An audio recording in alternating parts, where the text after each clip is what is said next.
Welcome to Fox 5 News Live. I'm Jasmine Cornell. Thanks for joining us this streaming hour. We're streaming here on Fox Local and some of your favorite social media sites like TikTok and YouTube. Remember, guys, this is a news conversation. If you have any questions or comments about the stories that we're covering today, feel free to weigh into this conversation. Let's go ahead and get into our first headline today. A large fire destroying a tire shop. This happening overnight, early this morning. DeKalb County firefighters spent this morning battling this huge structure fire that left a local business as a total loss. No injuries reported here after the building's roof collapsed, while firefighters utilized a defensive strategy, they say. Now, we spoke with the DeKalb Fire and Rescue Battalion Chief Kimani Heath on the scene. Let's take a listen. We got a one-story commercial structure being utilized as a used tire shop and auto body shop. Crews arrived on scene, find heavy smoke and flames showing from the Alpha Bravo side. They opened up the doors, saw heavy flames and smoke. They decided to start with a defensive strategy. Crews remained in a defensive strategy throughout the incident. We did have a collapse of the roof and front parapet of the structure. No firefighters were injured. Right now, we're still flowing roared with the aerials and remain in defensive strategy. So there was another business next door to the fire shop, like a grocery store or something? Or what? There was a grocery store reported, but I haven't located it. Okay. But only one building is involved. Okay. So can you tell me if your firefighters were ever in any danger when that collapsed happened? No, we had some firefighters that was close to the structure, flowing hand lines, but no firefighters was in proximity of the collapse, so no firefighters were ever in danger. So how difficult is it fighting this tire fight? Because there's a lot of rubber. Very difficult because of the fire load. Here to the middle.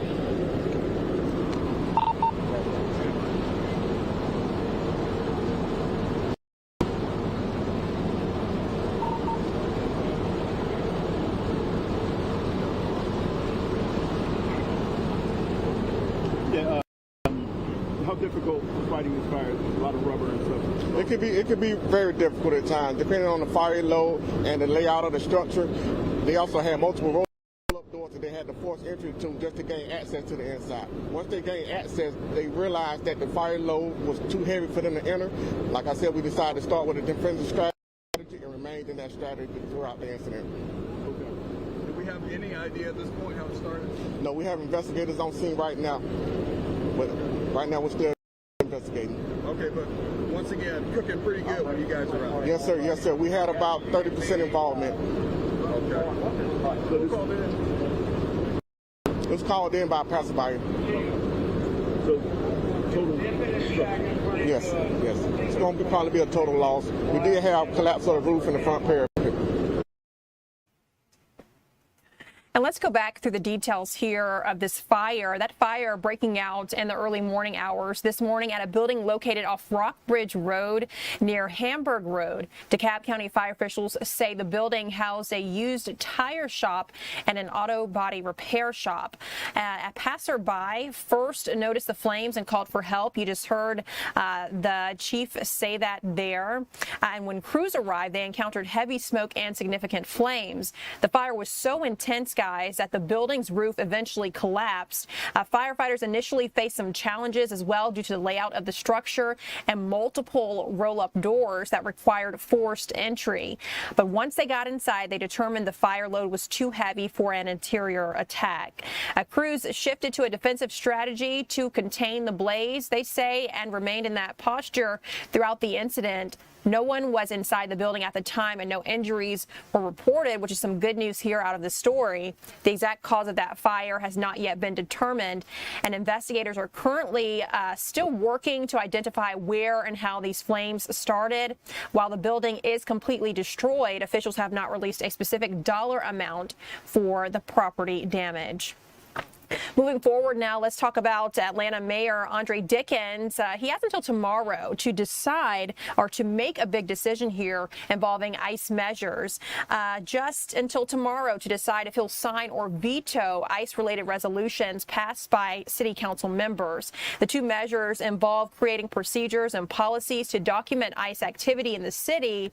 Their goal is to ensure residents and World Cup guests are treated respectfully by the federal agency. tomorrow. Now, if the mayor does not sign or veto them, they will take effect by the end of this week, and that's a story we'll continue to follow ahead of international visitors coming for the World Cup.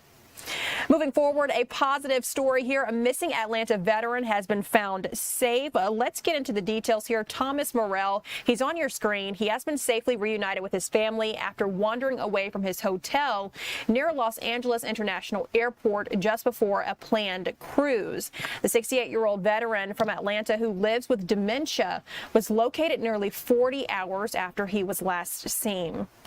Morrell and his wife had traveled from Atlanta to L.A. to depart on a cruise, and he was reported missing around 9 p.m. on Sunday in the vicinity of West Century Boulevard and Avion Drive. Now, following his disappearance, the California Highway Patrol issued a silver alert for him, and on yesterday morning, after multiple news reports by Fox 11, that's our Fox affiliate out there in L.A., a viewer recognized him as at a train station in Compton. The viewer had taken a screen grab of the broadcast and showed it to authorities to confirm his identity, and Los Angeles County Sheriff's deputies located him in, quote, apparently good condition, they say, still wearing the same clothes he had on when he vanished. So some good news here, and it shows the importance of local news. So a local news reporter covered this story and was able to help bring this missing Atlanta veteran home safe. What's next here for Mr. Morrell? The family plans to take him to a local hospital for medical evaluation to ensure he is healthy after his time on the streets. And if he is cleared by doctors, the family intends to proceed with their vacation and catch their cruise scheduled for tomorrow. And I hope that he has a good cruise there. Glad that he made it back home safely. Moving forward now, let's talk about what Fox 5 News is working on today. These are the stories that our reporters are covering. Let's bring in Tanya Mendoza. She's our assignment manager. And Tanya, this is a story that we've been covering this morning. Attorney Ben Crump filing a lawsuit here involving the Fulton County Jail. Let's talk about this. That's right. So we talked about this last week when there was an original press conference when we found out about this case. It involves Attorney Ben Crump and some other attorneys and civil and some other community leaders that are saying that they're meeting with the Fulton County Sheriff today and holding a press conference after, which I think we have some sound from that in a minute. But basically, he's representing a man by the name of Rashad Muhammad. And Rashad Muhammad was taken to the Fulton County Jail. He was arrested in August. And basically, while he was there, he got sick. He was asking for medical attention. Specifically, he needed antibiotics. He claims that there was medical negligence. He was taken to the hospital. Then he went into a 2-week coma and he was extremely sick, septic shock, basically had to have multiple amputations. And if you see him right there, he's the man in the video with Ben Crump in the wheelchair. So after all that happened, they are demanding, they're filing a lawsuit, but also they're questioning the county's decision to renew and increase funding for one of the medical providers at the jail. And specifically, they're saying that they did this after another inmate who had passed away back in 2022. I believe his name was LaShawn Thompson. And a lot of people remember the LaShawn Thompson case because that's the inmate who was found dead covered in bed bugs. It was a big story when that happened. So that's what they're talking about out there today. Let's listen into some of the sounds. I'm Attorney Ben Crump, along with Attorney Eric Hertz, and Attorney Lisa Park, and Attorney Brandon Price Crum, and Attorney Austin George. We have the honor of representing Mr. Rashad Muhammad, a young man who today came back to the place that was life-changing for him, not in a good way. It was coming back to a nightmare that you pray every day isn't real. That's right. But coming back here today reminded him of how real this nightmare was and how real this nightmare will be every day for the rest of his life. That's right. Every day he wakes up with no legs. That's right. Every day he wakes up with no hands. That's right. Every day he cannot feel the leg that was with him his whole life. And even though he knows it's not there in his mind, he still keeps seeing it, that he's going to be able to use his legs. People who lose limbs often talk about that. So it is severe mental anguish on top of severe physical injuries. And so since he can't stand up for himself, we're all standing up today for Rashad. That's right. Stand up for Rashad. Stand up for Rashad. Stand up for Rashad. Stand up for Rashad. Stand up for Rashad. Stand up for Rashad. All right, Jasmine. So that is Jasmine. Can you hear me? Can hear you.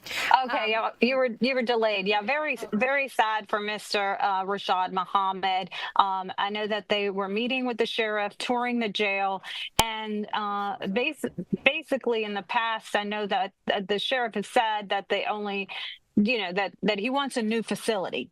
And that would be a good way to ensure proper inmate medical welfare. Obviously, we've talked about it on this stream before that the Fulton County Commission actually just voted for renovations and other new projects, but not a new facility. So that's the story that Eric Perry will be putting together, and he'll have all the details. Yeah, very sad story here. Looking forward to seeing what Eric Perry gathers on this story.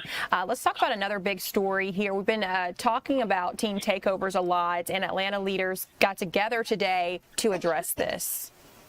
That's right. Kevin Stewart is over at Atlanta City Hall as officials address a recent surge in youth violence. This is all part of National Youth Violence Prevention Week. They're holding a roundtable with community leaders, and they're collaborating on prevention strategies and resource mapping to see what they can do to prevent not only the teen takeovers, but we've had a lot of shootings involving teens and crimes involving teens. You know it. I know it. We talk about it on this live stream show pretty much several times a week. So that's what they're working on right now. They're trying to do this community expo and roundtable to bridge the gap between teens and city officials. We will have the latest on that later with Kevin Stewart. Tanya, that sounds good. One more story here. I actually don't know much about this. What is this about? Okay, so the U.S. Attorney for the Northern District of Georgia is announcing the sentencing of a man named Servando Corona Penaloza. And basically, in their press release previewing today's press conference, they say that Penaloza, a Mexican illegal immigrant and a Georgia prison inmate, is accused of orchestrating the purchase of over 200 military-style firearms that were transported from Georgia to Mexico for use by drug cartels, and the sale of more than 1,000 kilograms of methamphetamines and fentanyl. So that's a big deal. So he was doing this while in prison here in Georgia. Our Tyler Finger will be at the press conference. We will stream that back live and have that story for you later. But there's a lot of questions. How was he doing this from the prison? It's just a lot of questions to be answered. This is the sentencing, so I guess we'll get all the details of what actually happened in court as well. Very interesting. I'm always surprised to hear these stories about people smuggling different things into prison, into jail, but definitely looking forward to Tyler's report on this. Tanya, thank you so much for joining us to talk about what Fox 5 is working on today. Thank you. And moving forward, guys, we're going to take a live look outside. And, I'm hoping to see some warmer temperatures soon, just hoping, because I am a true Georgia peach and I like the hot, hot weather. So our meteorologist, Lauren Robinson, is joining us to talk about what we can expect this week. And I know it's not going to be hot weather. Yeah, no, we're going to see those temperatures drop a bit. Today is going to be not too bad, though. Temperatures will be right where we should be this time of year in the upper 70s. I think some areas could even see 80 degrees, but we'll start to rebound as we move into next week. The good news is we've had several rounds of rain, much needed rainfall, and this morning's rain has already left us. We're going to see that sun shining today. We're in the upper 70s already at 78 degrees, so I think we might just make it into the low 80s this afternoon in downtown Atlanta. Now, you can see some areas have already made it into the 80s, 81 degrees right now in Eatonton, 79 in Covington, down in Thomaston, and in LaGrange as well, 67 up north in Blairsville. But let's take a look at this 24-hour temperature change map. Yesterday was pretty cool. We maxed out at 67 degrees, but we have much warmer weather in store for today, and really today only, because we're going to start to fall as we move closer to the weekend. But areas to the south, over 20 degrees warmer than we were just 24 hours ago. You can see a 22-degree temperature increase in Griffin as well as in Thomaston.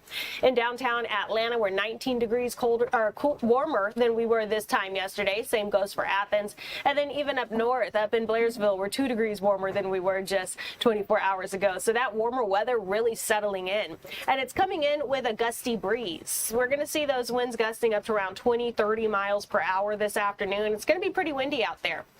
We're seeing those winds gusting at around 23 miles per hour in downtown Atlanta as well as in LaGrange. A little windier even in areas like Rome and in Athens. So this afternoon, we're going to expect those temperatures near 80 degrees. We're going to get some afternoon sunshine, and it's going to be breezy out there. That's really all you need to know for the rest of your Wednesday. Now, beyond that, a cold front is going to move its way through North Georgia, and as that happens, that's going to bring in a couple more showers. It's also going to drop our temperatures over the next few days. Right now, not a whole lot happening over our Viper radar because those morning showers are now long gone. But now let's take a look at what's to come. We go through the rest of the day today and we see sunny skies. It's breezy. It's very seasonal with our temperatures near 80 degrees. And then overnight, our next round of showers, maybe even a few isolated storms, pushes through.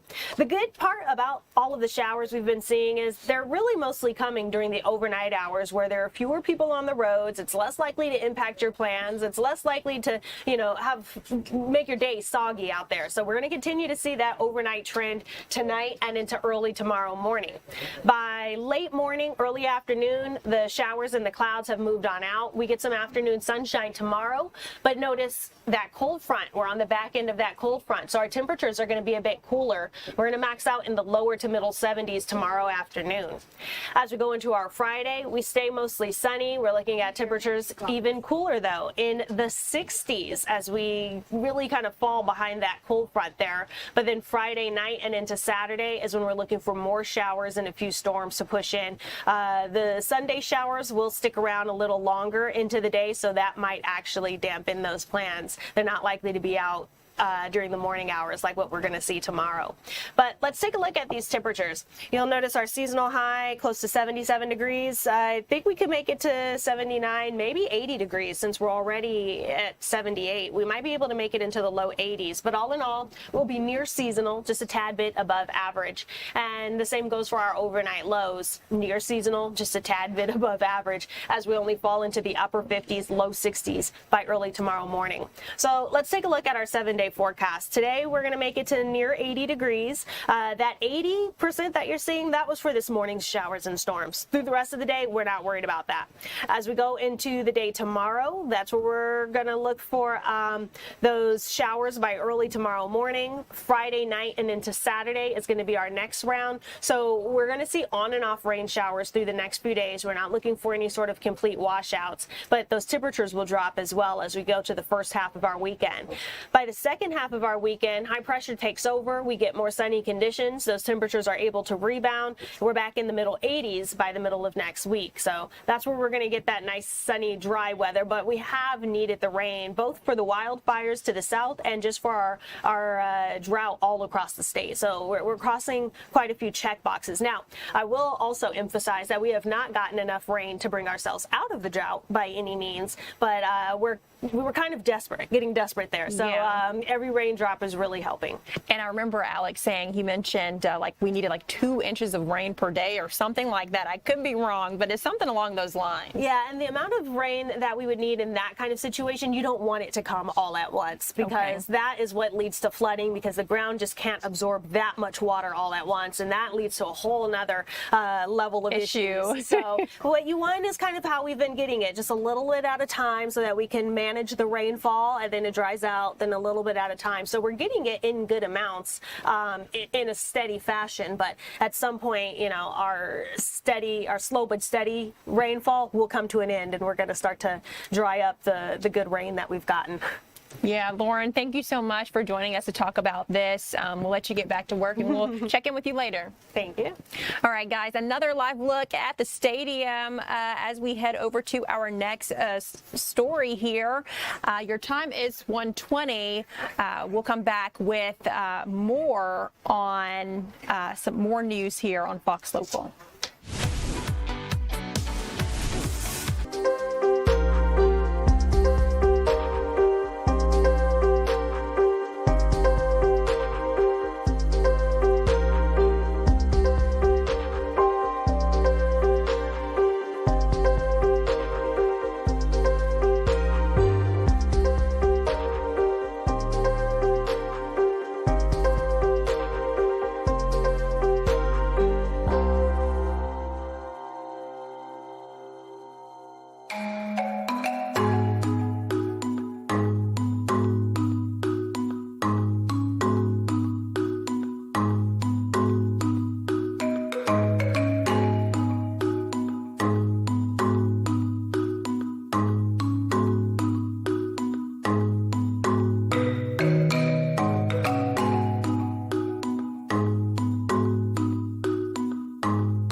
Welcome back to Fox 5 News Live. I'm Jasmine Cornell. Thanks for joining our news conversation this Wednesday afternoon. Your time is 1:22. Let's talk the arts. So when opportunity knocked on Broadway, Julie Benko did not just answer. She turned it into a breakout moment, stepping into Funny Girl and captivating audiences more than 180 times. Now she's bringing that remarkable journey here to the city of Atlanta, joined by her husband. They're going to perform soon. So let's go ahead and bring them in, or bring Julie in. Julie, it's so good to see you.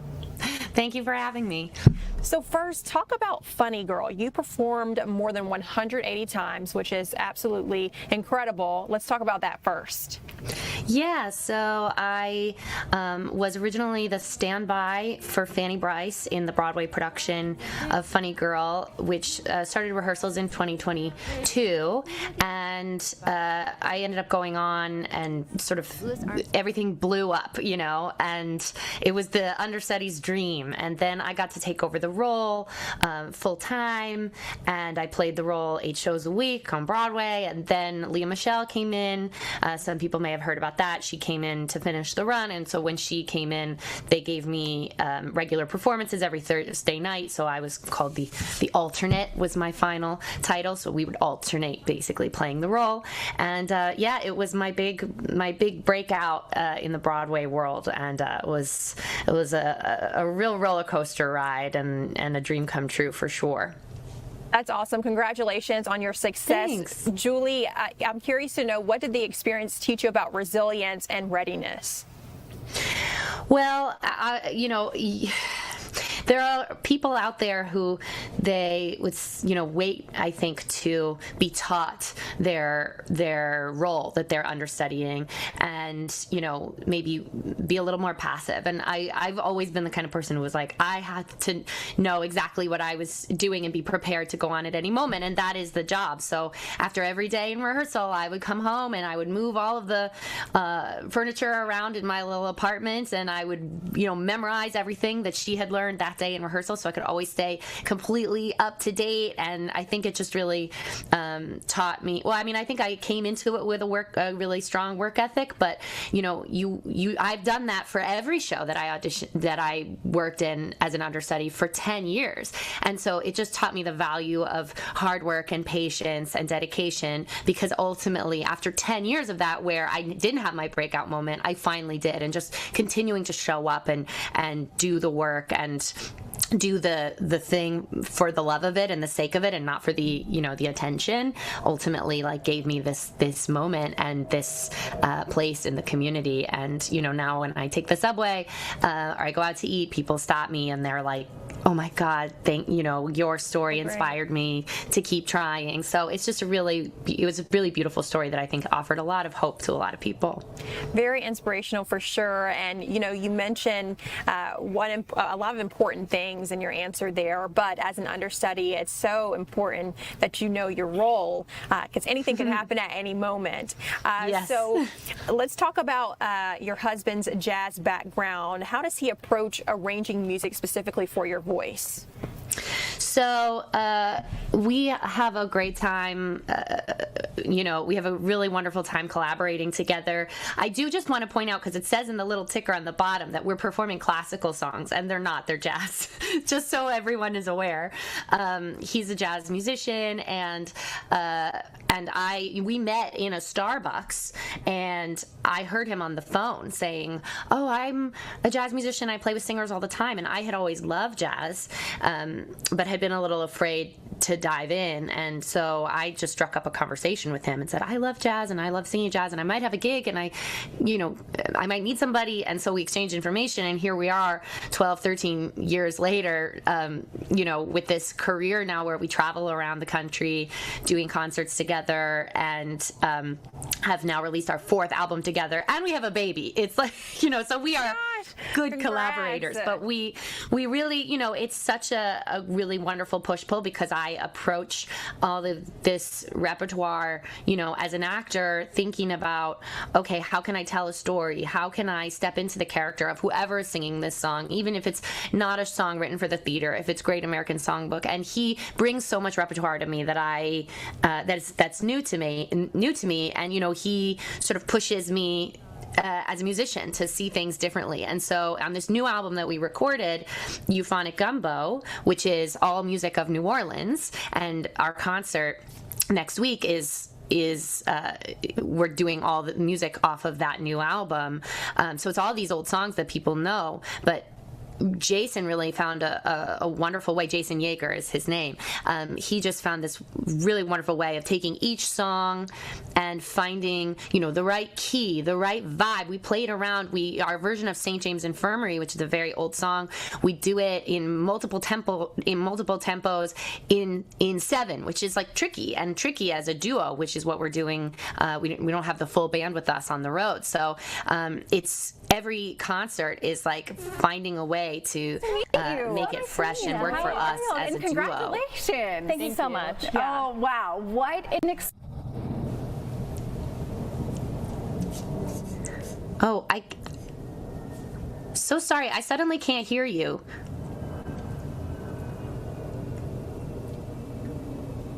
Right now? Oh, I think I can hear you now. Yeah. Okay. Can you repeat what you said last? Looks like we might be having some technical issues here, but repeat what you said last for me. Oh, just that, it's been so much fun to take these songs that are off of our, these songs from our new album that are all old New Orleans songs and find our version of them. And, we have St. James Infirmary, which we do in various different tempos and in 7, which is a hard meter to play, and finding our version of that as a duo, which is what we do on the road versus what we do at home with the full band. We have Lakes of Pontchartrain, which is a classic song. Is an Irish troubadour song. Jason does this incredibly beautiful piano arrangement when we do a duo versus on the album it's got a big horn chorale. So he has so much fun as an arranger, and we just, choosing the key, choosing the vibe. It's so much fun for us as a couple to get to do, and it's so much fun to take the show on the road. So awesome. Some people say they don't want to work with their spouse, but I think it's incredible to be in the arts industry and be able to work with your spouse, whether your spouse is a pianist like here and you're a singer. I think that's awesome. Would definitely sign up for that. It's so fun for us because we get to see the country together, and we get to make all these memories together as a family. We just did a long tour, like a 10-day tour, the two of us in California, and we brought our toddler, and that was not for the for the meek. But actually, our trip to Atlanta next week is our first time we're leaving her with the grandparents. Aww. And we're having a little getaway where we just get to make music together and share it with the audiences. So we're a little nervous but excited. Oh, well, safe travels to you all. It's been a pleasure speaking with you, and congrats on your success, and looking forward to see what you do next. Thank you so much. All right, guys, moving forward to our next story here, we are going to talk to our Eli Jordan, who has another positive story here. LifeLink of Georgia and Piedmont Hospital are marking the 5-year anniversary of their combined donor care unit, which has facilitated nearly 1,000 organ donations and over 3,500 transplants to date. Eli, talk more about this. You have an inside, behind-the-scenes look at their facility there. Yes, hey, good afternoon, Jasmine. Yeah, I'm at Piedmont Hospital of Atlanta, and I'm down here at the DCU, the Donor Care Unit, and it's one of only just less than a handful in the country. And what is the Donor Care Unit? Well, this is where patients come who are about to donate their organs to other patients who need it. And so this is not only a care unit, but it's also a solemn place where families can come and have the last words with the patient and say goodbye as organs are about to be donated to other patients. But I am here with Clark Kinzinger, who is the medical director chief medical officer at LifeLink, and which partners with Piedmont of Atlanta, and you're surgical director of the kidney transplant unit, correct? That's right. And so tell me, we're in the donor care unit here, and this is one of a handful, correct? Yeah, we're one of less than a dozen donor care units that exist in the country. We've been open for 5 years. We've cared for over 1,000 donors during that period of time and procured over 3,500 organs that were safely transplanted and saved lives. So, in a nutshell, briefly, what is a donor care unit? Explain to our viewers what it is. It's different than an ICU unit, of course. It's a specialized ICU where donors or patients who are legally and medically brain dead get moved to our unit, and we welcome families and donors throughout the state of Georgia to come and transfer here to be cared for by our specialized team. We provide customized care to the donor to help improve the quality of those organs that are going to be saving people's lives. And I guess normally, previously before the DCU donor care unit was established, I mean, the family and the donor would be in an ICU trauma center unit mixed in, I guess, with the general population of other patients, correct? That's right. So this unit, we have two missions. One, to care for the donor family, and the second mission is to really care and provide beautiful, elevated care to the donor. And how important is it to be able to, sequester away, so to speak, a patient and their families during this very tough time of decision making and letting go of their relative? Yeah, I think that's a very important part of our care that we have here is privacy, but also compassionate care. We provide mementos for the donor family. family, heartbeat bears, hand molds, so that they can hold on to those moments, their last moments with their loved ones before they donate the gift of life. And I guess, it can be difficult, like in another, if they're dealing with such decisions in an ICU unit with other patients, they have other families that might be, happy or just a different dynamic than what they're seeing, and it could be an awkward and very, I guess, rough situation. Right. And here it kind of takes that away. And LifeLink staff and Piedmont's donor care unit staff, they're specialized with providing compassionate care to the donor families and the donors. We really have elevated care, customized care to help improve the amount of organs that are safe to transplant. When donors get moved here, we're able to resuscitate and improve quality of the organs that are able to safely transplant. And that's one of the big key there in donation, is keeping the organs viable. That's right. For the next patient. That's right. And so, as I mentioned before, there's a lot of reverence I have, for this place, because there's a lot of high emotions here. There's so much different dynamic where one family is saying goodbye to one of their relatives, but also too they're providing further days for another family's relative. That's right. Every single donor could provide or improve the lives of 35 different patients through tissue and organ donation. So how many, you say about 1,000 patients through here so far? 1,000 donors through here in the last 5 years. And how many patients have you helped with those patients? Because so many patients can benefit from one, right? From a solid organ transplant perspective, more than 3,500 organs have been recovered and safely transplanted to patients who are dying on the waiting list, waiting for a life-saving transplant. And so patients from other hospitals that are considered brain dead, they would come here from across the state, the region, come here to Piedmont Hospital of Atlanta here at the donor care unit, correct? That's right. And then from here, a judgment is made about what organs need to go where and what needs to be procured. So once they get admitted here, our team starts really providing customized, specialized care to help improve the quality of those organs, providing really thoughtful care to the donor families during that period of time. Their length of stay here is usually 4 to 5 days, and during that time we can really, again, prove the quality of and the safety of how many organs we can safely transplant. And when donors move here, on average, we get 1 more organ per donor to be able to save someone's life. And this is the only unit like this in Georgia, correct? Yes, there's only a handful in the country, and certainly we are the only donor care unit in the state of Georgia. So 5 years here at Piedmont Hospital of Atlanta. Dr. Clark Kinzinger, thank you very much for taking your time and explaining what the donor care unit is all about. It seems like, it is lots of gravity here in this unit here, and like I said, a lot of reverence for what happens here and what you guys have to do, and speaking to families, they're having to say goodbye to their loved ones, but also explaining the hope that they are given another family. Thank you very much for your time, sir. Thank you. Jasmine, that's what's we're marking the 5-year occasion of this donor care unit, and it's a lot different than an ICU trauma unit, but this is handling with sensitivity and care for donor patients and their families, and also for the recipients. Back to you.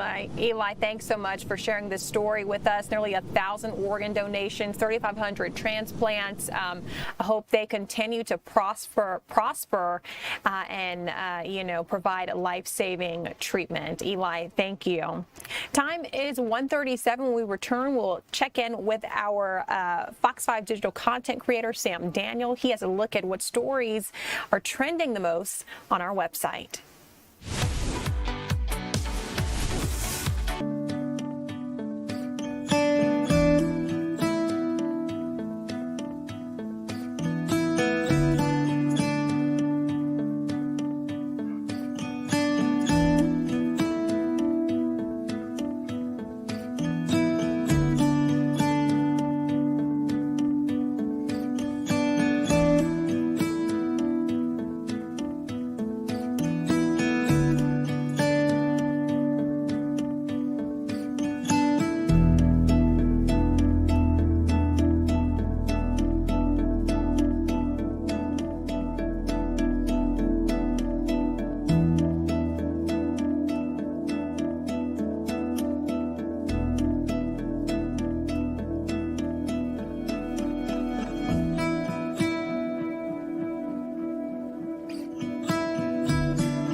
Thanks for joining us here at Fox 5 News Live. I'm Jasmine Cornell. We're streaming here on Fox Local and some of your favorite social media sites like TikTok and YouTube. Remember, this is a news conversation, so feel free to weigh in on the stories that we're covering. Let's go ahead and talk about what's trending on Fox Local and fox5atlanta.com. These are the stories that you're clicking on the most on our website. And let's bring in Sam Daniel, Fox 5's digital content creator. Sam, thanks for joining us. A lot of stories here that people are interested in. And of course, I'm not surprised about the first one. I know. It's been a busy day in the newsroom today, Jasmine, and you're right. The first story trending has to do with a traffic stop that ended in a drug seizure. Drug stories always do well on our website, and you're looking at the pictures of the drugs that were seized. I'll tell you exactly what those are in just a second. But police told us they were on Glenwood Road Saturday afternoon. They were watching for people to attend an unauthorized event called Glenwood Day that had been advertised. That's a whole nother story if you want to look at it on our website. But that's when they received a tip about people like loading garbage bags and suitcases into several cars. So police found the cars, chased them down, arrested 3 people. One of the chases ended on Interstate 20 West near Lee Street. And when police went through that car, they said they found 42.92, so almost 43 pounds of marijuana, 40 pills of ecstasy, 54 bottles of promethazine, 5 Schedule II amphetamine pills, 2 handguns, including one that was stolen, and a digital scale, also some cash. They didn't tell us how much, though. So lots of drugs found, as you can see, lots of different kinds of drugs. Those people have now been charged. One of them is still on the loose. If you want to read about all of that, you can head to our article. It's on our homepage at fox5atlanta.com. I mean, nearly 43 pounds of marijuana. That's like the size of a dog. I know. That's heavier than my dog. That's like 2 of my dogs. Oh, my goodness. Okay, we know that this guy is going to face some charges, or these suspects are going to face some charges here. Yes, they've all been, 2 of the 3 that they were looking for have been booked into jail. One of them at last check was still on the run, and police have not released any names in this case. Okay, let's talk about this next story here. And I'm going to pick on you, but I'm going to let you talk about the story first. Oh, God. I don't know what you're going to pick on me for. I'm nervous. But anyways, a man from Kennesaw, he's 32 years old, is in jail right now. You see him on your screen. His name is Albert Constantine. He is accused of rolling back odometers and selling those cars that he rolled back the odometers to multiple people. One person our Fox 5 Denise Dillon spoke to bought a car from him on Facebook Marketplace. They told her that the odometer had 84,000 miles on it, but after they completed the sale at a park, they ran the car report on Carfax, and they discovered that the car was actually more than double that at around 190,000 miles. And now this is what's important. Police are unsure of the number of victims that Mr. Constantine has sold cars to. So if you see him on your screen, if he looks familiar to you, if you bought a car from him, you need to reach out to police in DeKalb County because they're trying to figure out how many people have bought cars that the odometers might be rolled back on. Well, yes, if you've been a victim of this, definitely contact police. But Sam, I'm going to pick on you because I asked you earlier if you've seen Matilda, and that is like a classic movie. And so in the movie of Matilda, the dad was doing this. And he showed his kids how to roll back the numbers on the odometers. Very crazy. Well, I guess I'm going to have to go watch it now. You definitely need to go watch it. See, I'm pretty sure it's on Netflix. I won't learn how to do it, though, because it is obviously highly illegal, but I'm going to look it up. Absolutely. But what a crazy story. I never thought that I'd hear this happening in real life, but here we are. Okay, moving now to this next story that is, probably going viral now on social media, not just a big story for our website. This woman on the Delta flight. Yeah, so her name's Shannon Harris. You are looking at her on your screen. She is from Tyrone, Georgia, so Metro Atlanta. She was on a Delta flight from Miami to Atlanta yesterday when officials had to arrest her because she was being rude to flight attendants. She wasn't listening to them, and it all came from a phone conversation. So if you didn't know, if you don't hang up your phone when you're told to on flights, you can get arrested. According to police, Harris was on the flight. The flight attendants were going through their safety briefing, and Harris was still on the phone, according to these police reports. When flight attendants asked her to get off the phone, she got belligerent, in police's words. So the pilot decided to take the plane back to the gate. They went to the gate, asked her to get off. Officials said that she would not get off, so they called police. They had to deboard the plane, and that's when Harris tried to get off and was arrested. She now faces charges of trespassing after warning, so I guess that means after she was told to get off and didn't, she was then trespassing. She was booked into the Miami-Dade County Jail, but at last check, she is no longer in the jail.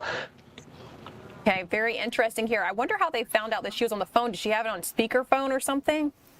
So we're not quite sure, but flight attendants told officers, according to the report, that they could hear the phone conversation. Okay. And we have seen video online that's trending of other passengers kind of going back and forth with her. So that is my suspicion, but I can't say yes or no to that. Okay, understand. Sam, thanks for joining us to talk about what's trending on Fox5Atlanta.com and Fox Local. Well, continuing with our coverage this morning, bow down, folks, because royalty has arrived in Atlanta. Let's talk about this. We're talking about Queen 6 here, the Broadway hit that gives the wives of Henry VIII a pop glam makeover. So Fox 5's Paul Milliken spent the morning at the Fox Theater, and he got a behind-the-scenes look at the show. Let's take a look now. Well, in case you hadn't heard, Six the Musical is finally here in Atlanta. This is a show fans are crazy about, and a big aspect of that, the costumes. They're amazing. They're iconic. They are Tony-winning, and the reason they look so good right now is because of her. Adriana, the wardrobe supervisor, so good to see you. How are you? Good morning. Welcome. I am so happy to be here with you, and I know you're happy to be back. You know the Fox pretty well, right? Oh, I love the Fox. I've been here 3 times. It's always so glamorous and wonderful to be here. And don't you feel like it's sort of the perfect setting for this show specifically? It's historic. Yeah. This is a little historic. It's great. Very cool. All right, so let's talk about your job, a wardrobe supervisor. If people don't know exactly what that means, what is your function on the tour? So I make sure that the costumes look the same every single day, that our queens are taken care of. Their shoes are in good order, like everything looks glamorous and shiny. And I just make sure that the show runs well every day. Yeah, which I know is an important job always, but especially in a show where a lot of people come to see the costumes specifically, they need to be perfect, right? They do. Every stud, every rhinestone needs to be in order. Yeah, so let's talk about that. I mean, what are some of the details that you like about these costumes? So some of my favorite details is this lattice working right here. Yeah. These are all hand cut out. So it starts as this black sheet of plastic, and then they're individually cut by hand and applied. And same thing with all the studs and all the riveting. Yeah. Every single stud here is hand done. It's not done on machine. So it's really a labor of love to get these costumes looking this good. And so a lot of hands end up touching these costumes before they go on a performer, right? Yeah, it takes about 6 weeks, so it's like 15 people or so are putting all these together. They each have their own little job. Yeah, and you were saying before, a lot of the design here is inspired by like the look of Tudor architecture and things, right? Yeah, of course. These, this dress in particular looks like Tudor houses. Yeah. A lot of stuff looks like armor, stained glass windows. It's really special. Yeah, I love that. And then let's talk about the green one down here, Boleyn's, because you were saying that is one a lot of people try to copy that look, or they'll wear their own version of that look, right? Correct. The girls that come to the show, a lot of the little girls are dressed like Anne Boleyn, and they have their costumes that they made at home, and it's really special to work on such an iconic show that has such a fan following. I mean, the skirt is so amazing. It's great that the audience loves it. It's very cool that the costumes are a star unto themselves. So we're looking at all the clothes. Can we talk about the boots for a minute too? I mean, the boots are almost as detailed as anything else are, right? Absolutely. All of these studs are hand done, and all of the rhinestoning on here is custom for each shoe. So it's really a labor of love. It takes about 6 months to get these boots in. Wow. And so if it comes back from a performance and there's like a rhinestone or something missing, that's your job and your team's job to get that back in place, right? Correct. Every day we work on this. We make sure that all the rhinestones are in the right spot. Everything looks shiny and gorgeous. And it really impacts the look of the show. Okay, so do you just like travel with giant buckets of studs and beads and things? It feels like it, yeah. It feels like it, for sure. Okay, so I know that all of these also have to be very custom fitted to the performer because that person has to be moving and acting in the costume, right? Correct. So all of the plastic on the front is hand measured, and it's all hard plastic. Oh, yeah. So if it doesn't fit the performer, we have to send it back, and it needs to get adjusted, and everything fits perfectly, so it's not too tight, not too loose. It doesn't move around during the show. And you are carrying right now maybe the heaviest. This thing weighs, what, like 15 pounds or something? About 15 pounds, and show underneath, can you show, there's like chains or something under There's there. all these hidden details that make this costume so special. Yeah. She's probably my favorite in the show as well. Yeah. But yeah, no, she's heavy. And with the necklace too, this necklace weighs at least 3 pounds. Wow. This is crazy. So cool. And I love that we get to meet you this morning too, because again, you know, when we talk about the world of theater, there are so many creative jobs behind the scenes out there. What is your advice to people that might be watching that sort of want to be part of this world? You can get involved in your local community theater. That's always a great place to start. And then I've had a really successful run in college education, and that was just like a really special time in my life, and it kind of led me here. So if you're really passionate about it, just keep doing it. Yeah, it's amazing. Thank you so much for giving us this tour of the costumes. Thank you for not allowing me to try to get one on because it would never come off again. I mean, unless you want me to be a model, what do you think? I think the green will look good on you. I do too. And I've been working on my arms a little bit lately, so I'm so ready for it again. Six, the musical, is here now at the Fox Theater. All right, this sounds good. I have to go see that musical there. I love the outfits, love them. I was just talking about how I really want those boots. But thanks so much for sticking with us here. When we return, we'll have another good story here, continuing coverage of some good news, and it involves the Georgia Historical Society.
Welcome to Fox 5 News Live. The Georgia Historical Society is unveiling and dedicating a new historical marker recognizing H.J. Russell and Company. It has helped shape Atlanta's skyline and has grown into one of the nation's largest African-American firms. Our Chris Rosenthal attended the ceremony. And Chris, what's happening now out there?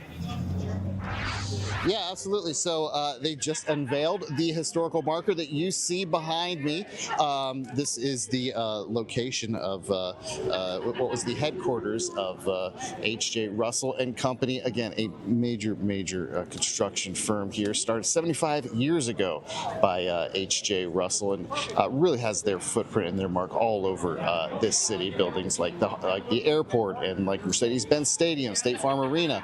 But I'm joined by H.J. Russell's son and CEO Michael of H.J. Russell and Company. And tell me, what would your father think of this honor here today? Well, my father would be elated to see this type of honor for himself and for the organization he founded 75 years ago, and for the people who are here, really representing all phases of his life and all the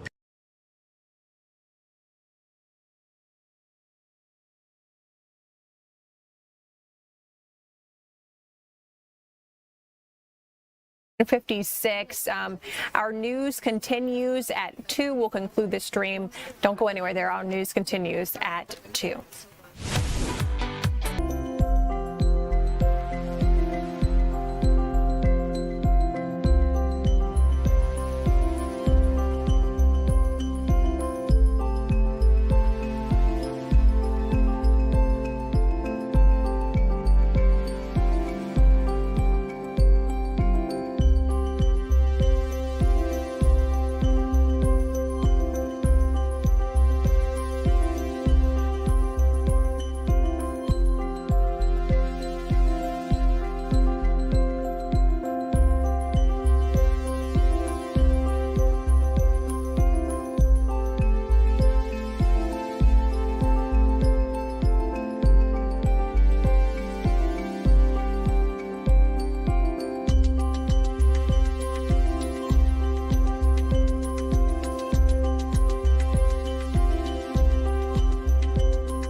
Welcome in, everyone. I'm Ariel on Stop. Thank you so much for being here with us at 2 o'clock. We've got a lot of news to get to. I want to make sure we're keeping you updated on everything that's happening in our community. So let's start first with our Kevin Stewart, who is discussing a summit that city leaders have held to tackle youth violence in our city.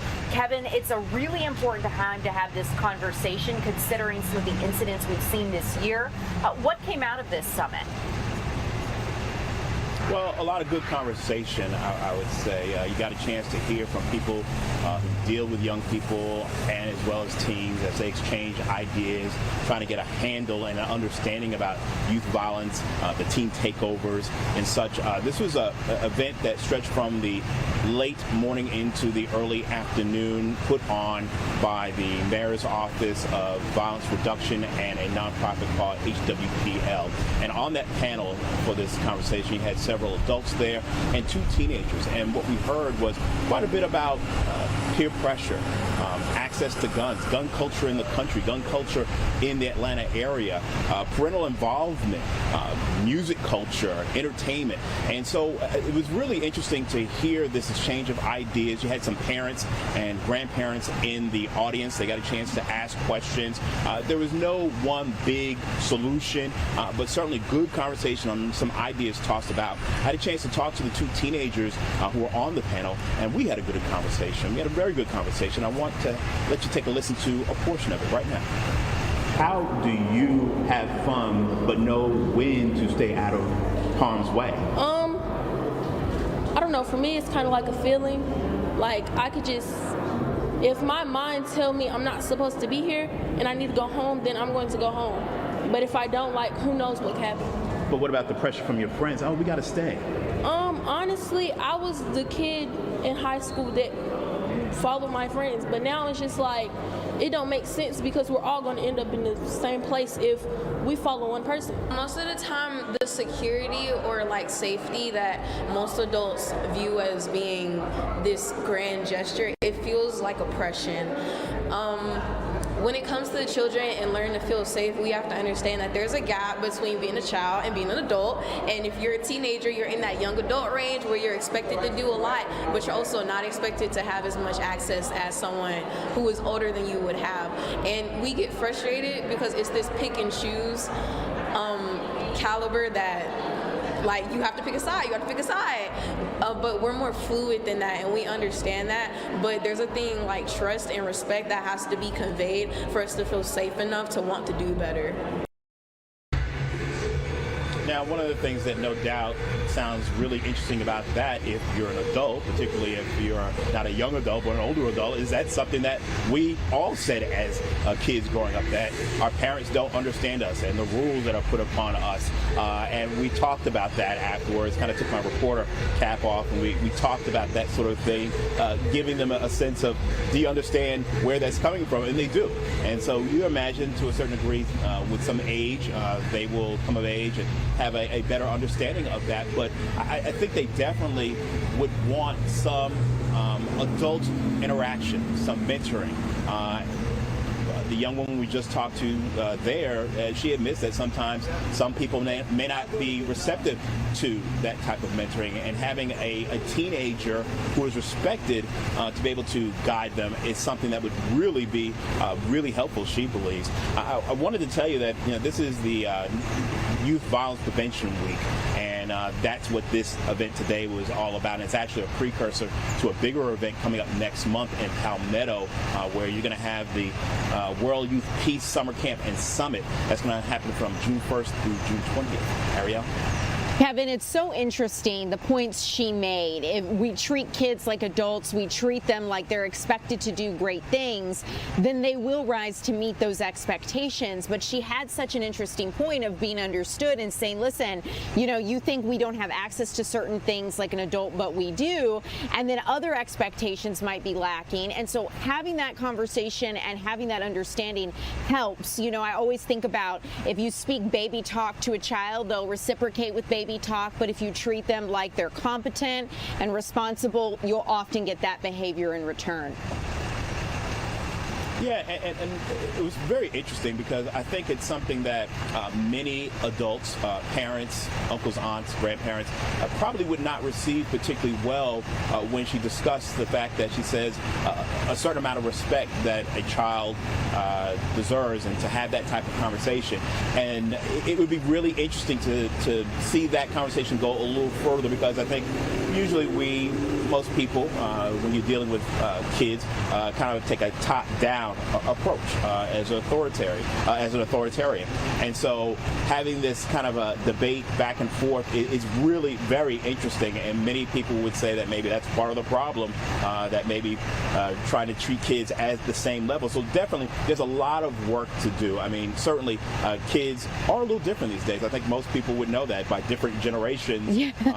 Kids are very different, and trying to reach children to keep them out of trouble. As I asked that young lady, it's like, how do you know when to stay out of trouble when you see something going on? How do you get out of there? And she says, I have a feeling, but she says, hey, there is some peer pressure to stay in those situations, and that's how kids get hurt. Not everybody who goes to a teen takeover or some type of event is looking for trouble, clearly, but there are some people who are, and they just get caught up in a bad situation. Yeah. 16-year-old from Clayton County who was killed at Piedmont Park just a few weeks ago.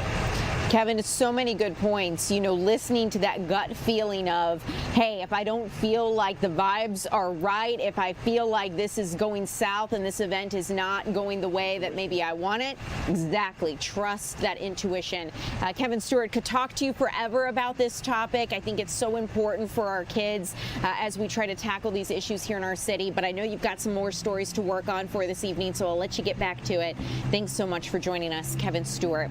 As we continue here at 2 o'clock, I want to tell you guys about some other stories that we're following here in our newsroom. And this one's gotten a lot of attention. You're really clicking on this on fox5atlanta.com. Check it out. A woman has now been arrested after refusing to end her call on a Delta flight. This was a flight from Miami to Atlanta, and it was forced really to return to the gate after they say this woman refused to stop a phone call during safety instructions. When you're on a plane, they tell you to put your phone in airplane mode. You're not allowed to take any more calls while on that flight. And according to authorities, this Georgia woman was removed after she refused to end that phone call while the plane started to taxi. Her name is Shannon Marie Harris of Tyrone, and officials say the situation got so disruptive the airline had to deplane the entire aircraft to remove her. The passenger now faces trespassing charges, and the flight was delayed by roughly an hour, and a lot of people on board had connecting flights. So this is a pretty interesting situation. We'll continue to monitor it, but it's a good reminder that if you have a phone call and you're on a flight, listen to those instructions and hang up when you're told to do so. I also want to let you know, for those of you who have been very concerned with the schools that are closing in DeKalb County, where we stand, because at this point, the district is still planning to move forward with that school restructuring plan that'll close about 22 schools due to low enrollment. Now, last night, Superintendent Norman Sauce met with the public to discuss some of those plans. The district says it's going to provide a student assignment plan update by next week, letting parents and families know how to plan for some of these closures and where schools are going to be, where students within those schools are going to be sent next. We'll continue to keep you updated as that moves forward. But district data shows elementary schools are only about 83% full, while middle schools are 79% full. So school officials plan to convert about 22 buildings down from the original proposal of repurposing 27 schools. So they're going to convert 22 buildings down from the original proposal of the 27 schools. And that had drawn a lot of parent and teacher concern, as you might imagine, given that schools are so much the cornerstone of a community, and people wanted to make sure that that community anchor would not be leaving. As we continue here, I want to let you know that the wildfires here in the southern part of our state seem to be getting slightly better. Rain and humid conditions have helped firefighters make some progress this morning. Crews are battling two massive wildfires in South Georgia, one in Clinch County and Eccles County that has spread, and another that has spread to, another that is in Brantley County. So about two big fires, more than 5,500 acres, 55,000 acres have burned across the two two countries. Now, a long fight does remain despite the progress that officials were able to make, so we'll continue to keep you updated as that moves forward. Let's continue on here as we get new information here into our newsroom. I want to keep you updated on a few stories that we're following here.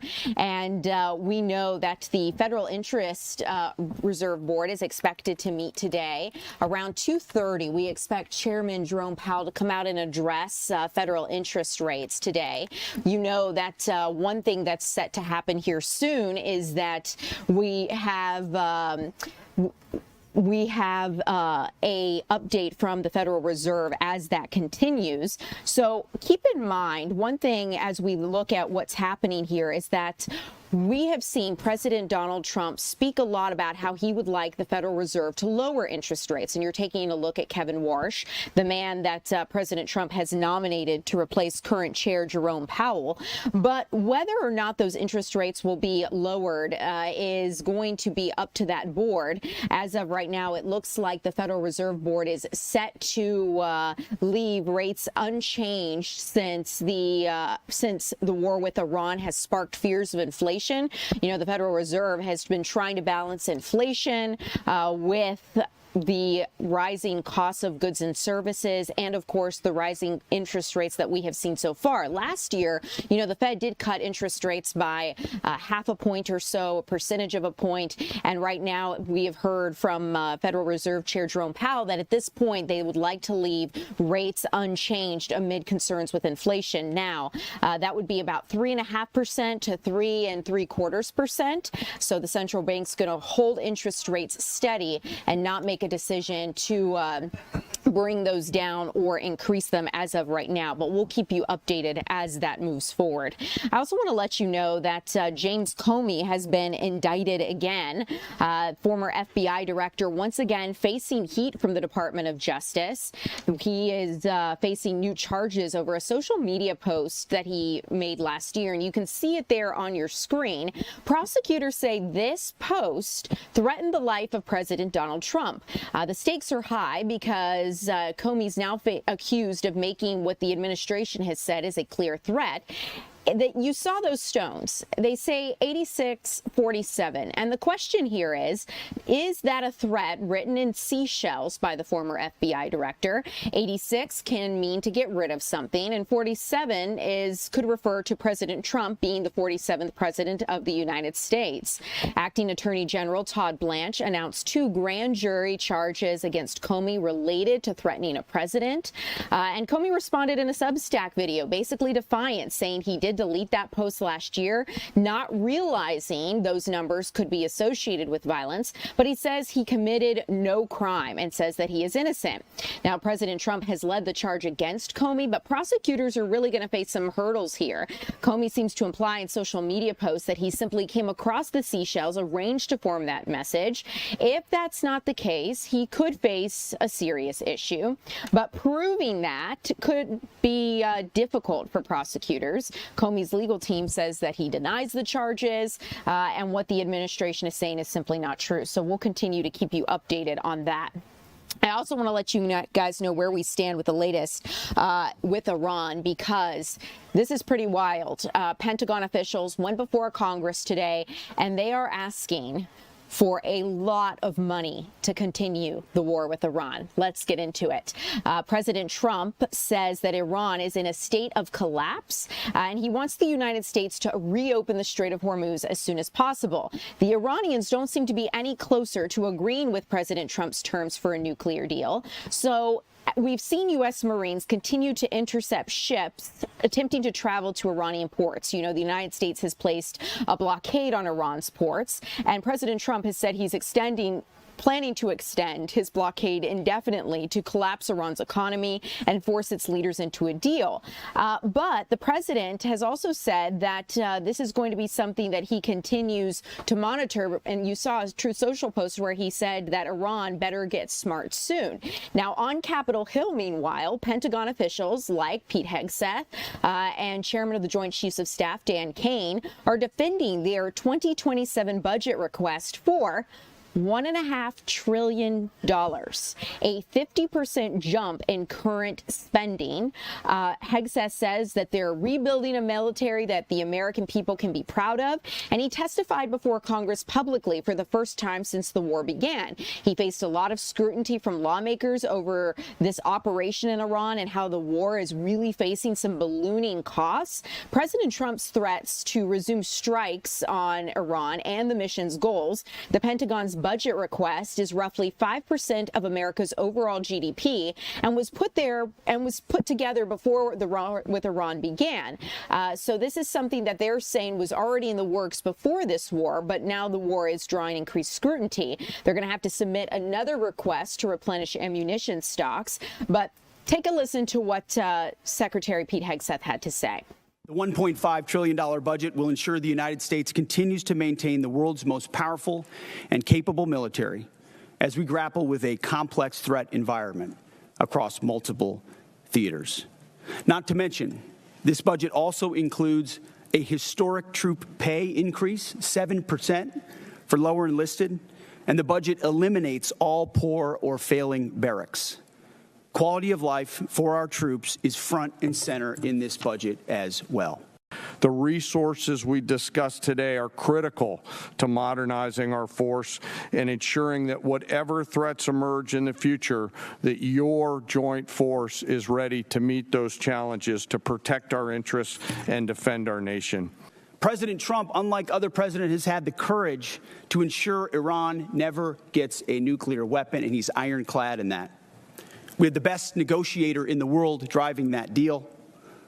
The biggest challenge, the biggest adversary we face at this point are the reckless, feckless, and defeatist words of congressional Democrats and some Republicans.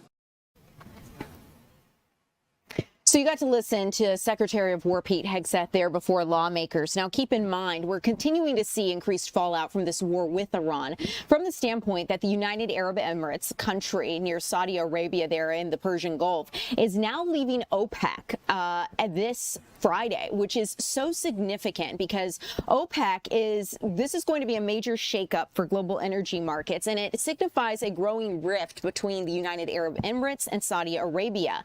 We've seen peace talks with Iran at a stalemate and a shipping jam in the Strait of Hormuz that's continuing to hurt a lot of countries with different economies. So one other shock the energy sector is taking is the UAE saying it's going to quit OPEC. It's long criticized OPEC's strict production quotas, and it means OPEC's control over the global oil supply is going to weaken. The United Arab Emirates can now ramp up its own production of oil, but it also widens this growing rift between the United Arab Emirates and Saudi Arabia, and it's really signifying a hit to Gulf unity.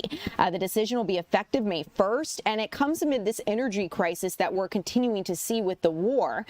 We'll continue to keep you updated as that moves forward, but I also want to let you guys know BP, or British Petroleum's profits have doubled since the U.S. gas prices have now hit their highest levels since the war with Iran began. BP has earned more than double its profits since the conflict began with Iran 2 months ago, and it's reported they've earned over $3 billion, or $1.47 per share, compared to last year's 26% per share.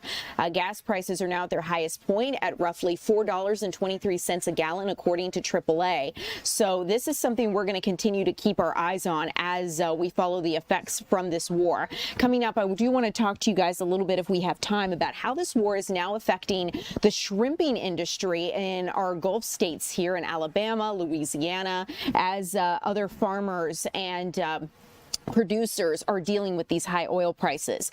But let's switch our attention now to what we are seeing with the latest regarding the investigation into that alleged White House Correspondents' Dinner shooting.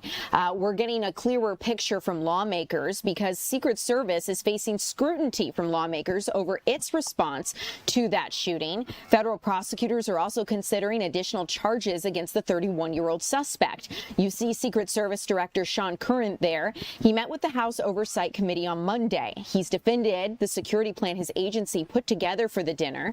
There are still questions about whether or not changes need to be made. The DOJ says more charges could be coming for the suspected gunman, 31-year-old Cole Allen.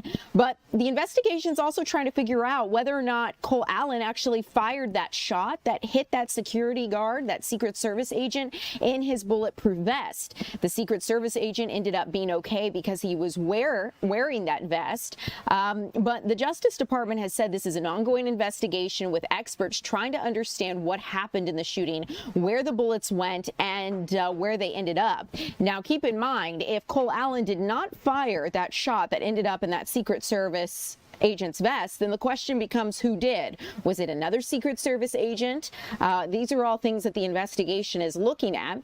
The FBI's Quantico lab is working to confirm those ballistics results. And keep in mind, the U.S. Attorney for the District of Columbia, Janine Pirro, says investigators are also looking at Allen's digital footprint. He remains in federal custody and is expected to appear tomorrow for a detention hearing. But we've talked a lot about funding, all right? So let's move on to another funding request that is coming as a result of this White House Correspondents' Dinner shooting. The White House is now ramping up its calls to build the ballroom. It might cost even more than previously expected, and taxpayers now may be responsible for footing the difference of that bill. President Trump proudly showed off plans last month for that White House ballroom, touting its private funding, saying it's all donors and not one dime of government money was going to go into the ballroom. But now some Republican lawmakers are pushing harder than ever for Congress to pay to finish the ballroom after that gunman breached the security checkpoint at the White House Correspondents' Dinner over the weekend. Now others are divided over whether taxpayers should contribute to this now $400 million addition for that ballroom. Democrats remain strongly opposed to the $90,000 square foot construction project, especially when Department of Homeland Security as an agency still is not funded. We've heard tell that there would be a lot of military stuff, a Secret Service annex, and underneath the ballroom that would be very national security centric. But a lot of people remain, a lot of lawmakers remain concerned about what this means in terms of the cost to the American taxpayer.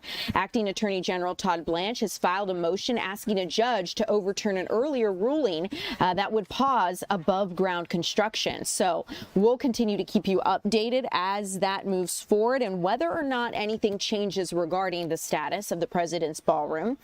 Looking through your comments here, seeing if you have any questions or things that you want to know about. Let me know if we're covering any stories you want to see more on, or if there's something I haven't talked about that you want to know more about. This is a conversation. You can chime in. But as we continue, I want to let you know that President Trump, or rather the Trump administration, does plan to cut K through 12 programs. And they want to transfer that funding to block grants for states to execute these programs. You can see Education Secretary Linda McMahon there speaking before Congress. And earlier on Capitol Hill, she addressed lawmakers, speaking a little bit more about these proposed budget cuts and what is ultimately going to be the future for the Department of Education. She says that the administration would cut K through 12 programs by about $4.5 billion to consolidate funding into state block grants. It's part of an ongoing effort to transfer the department's work to other agencies to convince Congress that the Department of Education is no longer needed. Now, McMahon says parents, teachers, and local officials should be the primary decision makers when it comes to education. She says since 1980, since the department was developed, scores for kids have gone down and kids have not improved in their education. Democrats, on the other side, argue the cuts could harm students. McMahon also faced questions from Republicans over a program that's helped underprivileged students get into college, saying that there's been countless students across the nation who have gotten into college and gotten higher education who would not have otherwise. The budget proposal is a recommendation, and Congress is going to determine the final funding levels for the Department of Education, something we will continue to follow closely. As we continue here at 2 o'clock, you guys, coming up, we're going to check in with meteorologist Lauren Robinson for the latest on your weather forecast. I also want to tell you about a big-time drug maker that is going to be dissolving as a result of its sentencing. That's straight ahead.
Welcome back, everyone. I'm Ariel Onstad. Thanks so much for being here.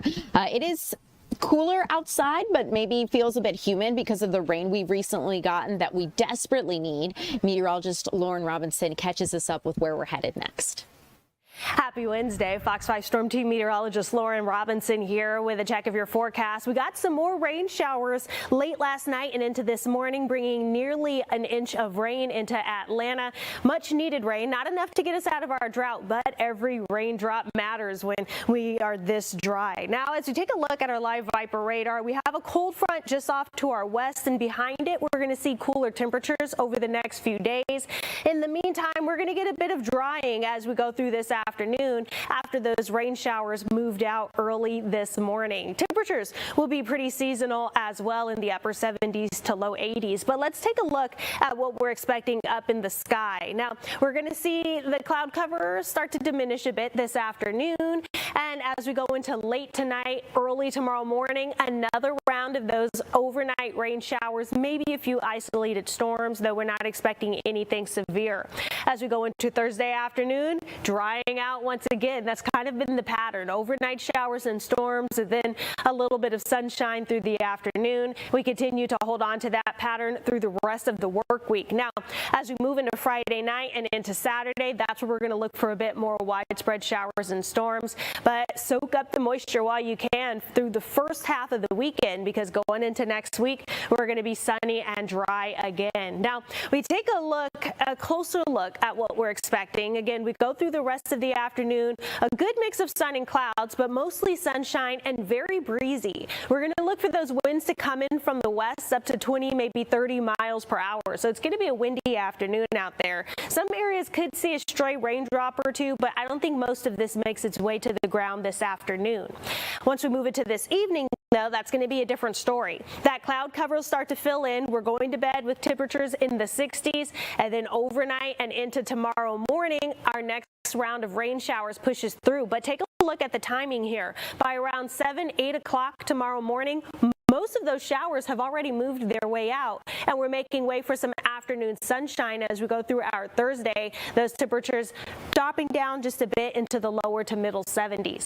As far as rainfall totals, we're looking at additional amounts of rainfall, less than 1/4 of an inch tonight into early tomorrow morning. Again, most of that rainfall will be during the overnight hours, pushing out by early Thursday morning, leaving some afternoon sunshine Thursday afternoon. Now, the other big story here is going to be the temperatures. We're in the upper 70s today, which will be very seasonal, but then we drop into the lower 70s Thursday, and then we start to max out in the 60s Friday and Saturday. But we're looking for that next round of rain showers late Friday night into Saturday before we dry out moving into next week. With the return to that sunshine, we're going to see those temperatures rebound. We're in the low 70s on Sunday. That's going to be a beautiful day for outdoor activities before those temperatures climb back into the upper 70s, low 80s for the start of the next work week.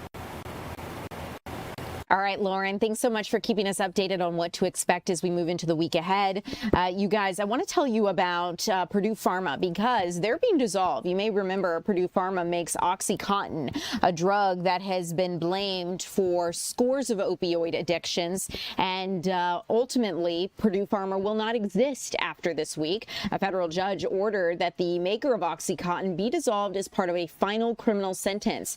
It's going to see the Sackler family pay more than $7 billion, but they'll avoid jail time as a result. You saw protesters at the beginning of this video, and that was the scene a week ago as those protesters pleaded with a federal judge to reject a massive settlement with OxyContin maker Purdue Pharma. The company became the face of the opioid epidemic after admitting it lied to the DEA and paid doctors to prescribe the drug. Tuesday, this long legal saga came to an end. The judge issued that criminal sentence saying that Purdue Pharma needs to dissolve and agreed to a $7 billion settlement with the Sackler family. Now, victims and their families want the Sackler family to pay more, noting they have billions in the bank and their victims are struggling with addictions. Others say they want the Sackler family behind bars, and this is not good enough. We do know that settlement payments to individual victims are expected to range from $8,000 to $16,000. So we'll continue to keep you updated. As we continue here at 2 o'clock, taking a look, the Federal Reserve Chair, Jerome Powell, has has just stepped up to the podium to address interest rates and the Fed's decision on whether or not to cut or leave them unchanged. We know that the Fed is expecting not to change anything. Let's listen to what he has to say. Week. In the labor market, the unemployment rate was 4.3% in March and has changed little in recent months. Job gains have remained low. A good part of the slowing in the pace of the job growth over the past year reflects a decline in the growth of the labor force due to lower immigration and labor force participation, though labor demand has clearly softened as well. Other indicators, including job openings, layoffs, hiring, and nominal wage growth, generally show little change in recent months. Inflation has moved up recently and is elevated relative to our 2% longer-run goal. Estimates based on the Consumer Price Index and other data indicate that total PCE prices rose 3.5% over the 12 months ending in March, boosted by the significant rise in global oil prices that has resulted from the conflict in the Middle East. Excluding the volatile food and energy categories, core PCE prices rose 3.2% over the 12 months ending in March. This relatively high rate largely reflects the effects of tariffs on prices in the goods sector. Near-term measures of inflation expectations have risen this year, likely because of the substantial rise in oil prices. Most measures of longer-term expectations remain consistent with our 2% inflation goal. Our monetary policy actions are guided by our dual mandate to promote maximum employment and stable prices for the American people. At today's meeting, the committee decided to maintain the target range for the federal funds rate at 3.5% to 3.75%. The economic outlook remains highly uncertain, and the conflict in the Middle East has added to this uncertainty. In the near term, higher energy prices will push up overall inflation. Beyond that, the scope and duration of potential effects on the economy remain unclear, as does the future course of the conflict itself. We will continue to monitor the risks to both sides of our dual mandate. We are well positioned to determine the extent and timing of additional adjustments to our policy rate based on the incoming data, the evolving outlook, and the balance of risks. Monetary policy is not on a preset course, and we will make our decisions on a meeting-by-meeting basis. This is my last press conference as chair, and I will close with a few thoughts. First, I want to congratulate Kevin Warsh on his advancement out of the Senate Banking Committee this morning. This is an important step forward, and I wish him well as that process continues. The Federal Reserve exists for one fundamental purpose: to foster the economic conditions in which American families and businesses can thrive. Stable prices, a strong job market, and a financial system they can depend on. Every decision we make, whether about interest rates or regulatory and supervisory matters or other issues, is made in service of that purpose. Our decisions reflect the collective judgment of the Board of Governors and the Federal Open Market Committee, colleagues who demonstrate analytical rigor, principled judgment, and a genuine commitment to the public interest. Our collaborative and deliberative process has long reflected a shared commitment. So you're listening in as Federal Reserve Chair Jerome Powell speaks on a few topics. He was addressing the appointment and advancement of his colleague Kevin Warsh to succeed him as chair of the Federal Reserve. Jerome Powell's term expires in May, so upcoming here. But the Federal Reserve has made the decision, like he just announced as we started that news conference with him, to leave interest rates unchanged. So we're not going to get any decreases or increases in the federal rate at this time.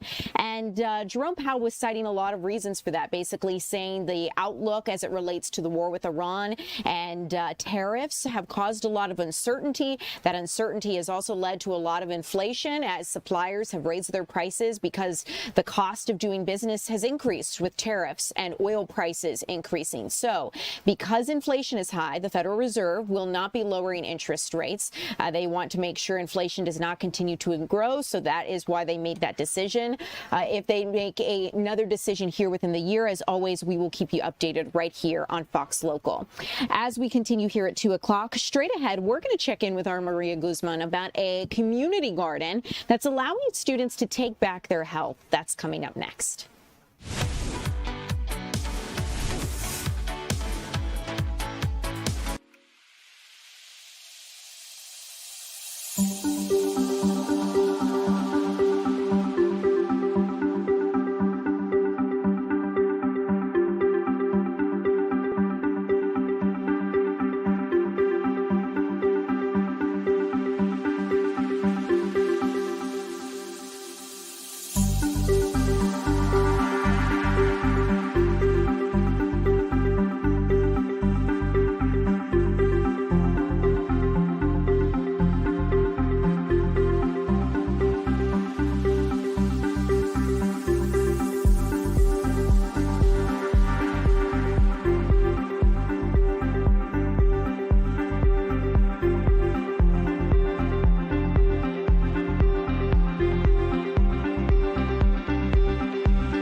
Welcome back in, everyone. I'm Ariel Onstadt. Thanks so much for being here at 2 o'clock. It is great to have you as always. I want to tell you about a community garden and farm that's allowing students to take back their health. Our Maria Guzman joins us live from the Purdue Community Garden and Farm. Maria, am I saying that right? How does one pronounce this?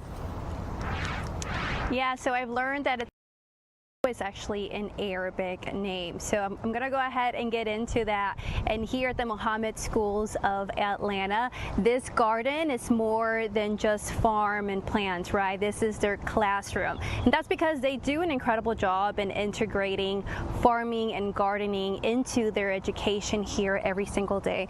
I have here some cool stuff I want to show you guys. So I have here some onions. Now these onions were planted and harvested today here at this garden. And these are some homemade teas that are made by a student, and some of the herbs that were used in this tea were actually grown here. So it's very involved, just very integrated here with all the students. And like you mentioned, it's called the Purdue Community Garden, and I spoke to the garden teacher here who just talked to me about how they're able to combine faith, science, and nature to teach kids about gardening. So let's go ahead and take a listen. Firdaus is an Arabic word really that means paradise. And so I think anytime you think of a garden, you think of a paradise. It's a place for so much natural growth and development. And so it's the Firdaus Community Garden / Farm at Mohammed Schools of Atlanta. We are a USDA farm here in DeKalb County. We started off with one bed, and now we are a full farm. Wow. Yeah.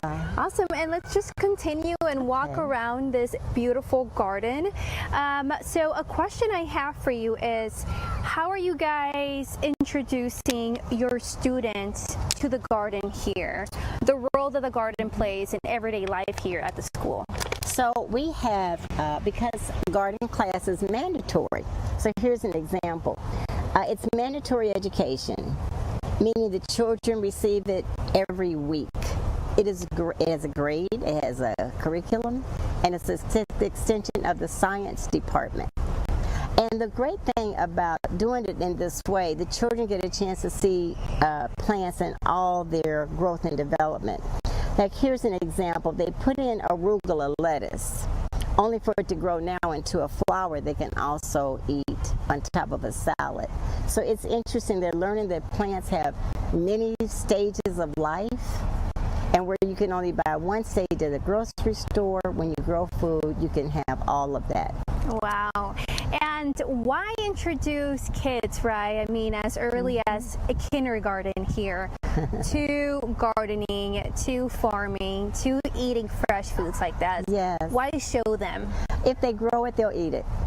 And that's the best way I can describe it to most people. If they grow it, they're going to eat it. So when the children earlier came through, as you know, and they were saying they put in lettuce, they put in carrots. I think one child even said they put in an onion. What child says they grow onions, you know? But the teacher, the chef, we have a chef here at the school, and we had a bunch of green onion growing, and so she decided to make onion jam as for a Try It Thursday, and they had it on crackers. And I'm telling you, the children loved it. So they know, and once you don't have to convince them to eat vegetables. They will eat the vegetables because they're growing it. And they come up with all kind of recipes. It's so cute. Sometimes they'll take a lettuce leaf, something like this. They'll take a leaf off of a plant. They'll roll a strawberry up in it, along with these fragrant leaves, and just pop it in their mouth. And they make these little, they call them energy bombs, and they just eat them. Mm-hmm. And I don't know if you can get a child to do that if they don't grow it. Yes, and the USDA has been partners with this school and the community garden for years now, and they say that the USDA tells me they're seeing a big age gap just when it comes to farmers. So we have a lot of older farmers, but not enough young people going into farming. So here at this school, they're showing kids to start farming and gardening just very young. So I'll send things back to you, Ariel. Maria, wonderful. I love what she said. If they grow it, they'll eat it. So good reminder for all of us to be be able to try to grow our own stuff if it's possible, right? Or at least just know where our food is coming from. Maria, looking forward to seeing you again here upcoming at 3 o'clock. As we continue here at 2, very quickly, you guys, I want to get you an update on Piedmont's Atlanta Hospital. They are celebrating with LifeLink of Georgia the 5th year anniversary of their combined donor unit, and they've been able to help 3,500 people with organ transplants. So let's check it out with our Eli Jordan. That's right. I'm at the Piedmont Atlanta Hospital Donor Care Unit here at Piedmont Atlanta Hospital. Well, I'm speaking with Clark Kinsinger, and you are not only involved with Piedmont, but you're also with LifeLink, correct? That is right. And tell me your titles real quick. Yeah, I'm the Chief Medical Officer of LifeLink Foundation, and I'm the Surgical Director and the ICU Director of the Donor Care Unit. And so you're very well acquainted with donations and recipients and all that. Tell me, how is the Donor Care Unit different than a step-down unit, let's say? Well, this unit is specifically designed to treat brain-dead patients, donors who are legally, medically brain-dead, who have made the decision to be a donor and to give the gift of life. The donors get moved to our unit, and we have a special team of nurse practitioners, and partner with LifeLink to provide very customized care to the donors and donor families. So our mission is twofold. One, we take great care of the donors, resuscitating their organs, but also our mission is to take care of the donor families. So this marks 5 years that the DCU, the Donor Care Unit, has been around. What was it like beforehand when you had a patient come in and you're going to procure organs from the patient? So the traditional model for donor management and organ procurement is that the LifeLink, or the team that's partnering with the patient through the donation process, they're being managed at the index hospital, and the resources are limited potentially. Time is of a limited resource, and when donors get to be moved here, we can really slow down, take care of them with customized protocols, customized care, and also really think through the best way to manage the donor families too. And I guess, in any other hospital that doesn't have a DCU, they would be, I guess, in the ICU amongst other patients that have survived accidents or been, injured or whatever, and they're, I guess, lack of a better term, in general population with everybody else at the hospital. And here they're kind of sequestered away to where the focus can be on that patient and the families, correct? That's right. Our team is completely focused on honoring the donor and really taking care of the donor family. We only take care of donors in this unit, and so our sole focus is to honor their gift. I mean, there's a certain, in essence, literally, one life ending while other lives are being saved, correct? That's exactly right. Well said. And just how many patients have you guys had come through here? How many patients have you saved? I mean, how big of a difference has this made for the region and the state here in Georgia? Yeah, we've taken care of over 1,000 donors over the last 5 years, resulting in more than 3,500 organ transplantation. What is amazing about the success of our unit has only been building the team, building the culture, taking care of the donors and honoring them, but when they're managed here, we're getting almost one more organ per donor for every donor that gets transferred here. And so that translates to a lot of lives saved when patients move to the donor care unit and we can provide our specialized care. And it's also the patient's families as well, too. They get specialized attention and support, correct? Yes, so Piedmont provides a concierge service for the donor families to help with lodging, food options, and they can be at the bedside with their loved one in a quiet, peaceful place. And our nursing team takes incredible care of the donor families. They provide mementos for the donor families, heartbeat bearers, hand molding castings, EKG strips, and so we really want to make this time of remembrance for their loved one and realize that they are about to save multiple lives. Dr. Clark Kinsinger, thank you very much. Piedmont Hospital here at the Donor Care Unit. Piedmont Hospital marking 5 years of donations, specialized care for donors, and helping save other patients' lives in the region. Back to you guys. Eli, thanks so much for bringing this story to our attention. Wonderful to see what they're able to do to help so many people's lives here in Georgia and beyond. 5 years there, LifeLink and Piedmont Atlanta Hospital are celebrating. As we continue here at 2 o'clock, coming up, we're going to take you out to the Rice Building, where they're unveiling a historical marker to honor a prominent businessman 75 years ago that he lived. So we're going to check in with our Chris Rosenthal coming up in just a little bit about why this matters straight ahead.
Welcome in, everyone. I'm Ariel Onstaff. Thanks so much for being here on your Wednesday. Had to think about what day it was. Wednesday afternoon. I want to get out live to our Chris Rosenthal, who is here to talk about a historical marker. And Chris, I understand this is significant because it's honoring a prominent black businessman about 75 years ago. But tell me more. I'm curious.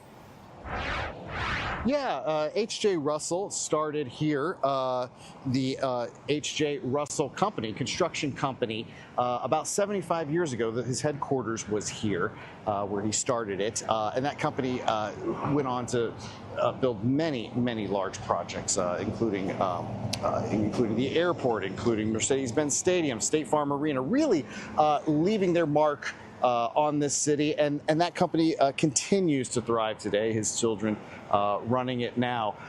The building behind me now is actually the Russell Innovation Center for Entrepreneurs, a building that carries on the tradition of helping entrepreneurs, especially black entrepreneurs, who, much like H.J. Russell, when he started his business about 75 years ago. And so it was very fitting the Georgia Historical Society put together this marker to mark this historical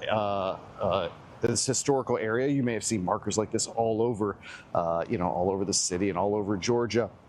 But it's really more than just a marker. This really is about education. And I spoke with Todd Gross with the Georgia Historical Society. A little bit more about that. Let's take a listen. This is part of a larger project that we're doing on the history of black entrepreneurialism. So we selected two very successful black companies, the Citizens Trust Bank and H.J. Russell Company. And as a part of this Business History Initiative. Each of them receives a historical marker, but there's a combined case study that we have written on the topic of black entrepreneurialism, and that case study is available to 8th grade economics teachers to use in the classroom. So what they'll be doing is teaching the history of those two companies as a way of illustrating how black people founded companies and built wealth and created jobs during the 20th century and now into the 21st century.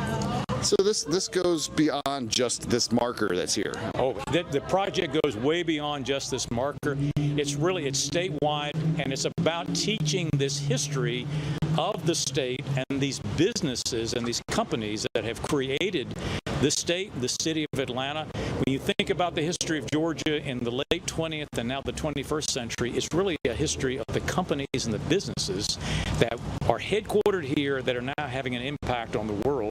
And what's great about it is when you're teaching this in the classroom and you're teaching business history, you're not only teaching about free markets and business, but you're teaching things like philanthropy, you're teaching leadership, you're teaching ethics. There's so much that goes into teaching that business history. And these companies like the H.J. Russell Company, they represent the best of what we've got here in Georgia, and we're encouraging teachers to use these things in the classroom. When people see this marker, and also when the students, study this, what do you hope to take away? What do you hope the message is here? I hope what they take away from this is they can look at a company like this. So it's founded during segregation.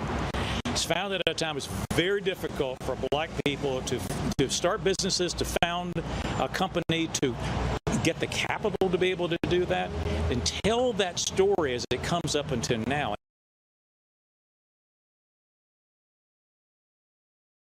Challenges H.J. Russell faced building this company of his. Now, there were a lot of folks on hand for this ceremony, wrapped up about an hour or so ago. A lot of dignitaries, including former mayors Bill Campbell and Kasim Reed, were here in attendance. So really just, an incredible tribute, incredible honor here for the company. I talked to H.J. Russell's sons here who run the company now, and they felt incredibly honored and proud to have this recognition here. Yeah, Chris, wonderful opportunity, and it's so important, I feel like, to not only honor those who really made great strides in our community here in Atlanta and paved the way for others, but also understanding history allows us to realize what's possible, right? So really cool to see that marker behind you. Thanks for bringing it to our attention. I know we're going to see you upcoming here at 3 o'clock. Looking forward to it. I'll let you go ahead and continue to gather more stuff, and we'll see you then. All right, guys, Chris Rosenthal reporting live for us there from the Russell Center, Russell Innovation Center building, and we'll continue to keep you updated as that moves forward.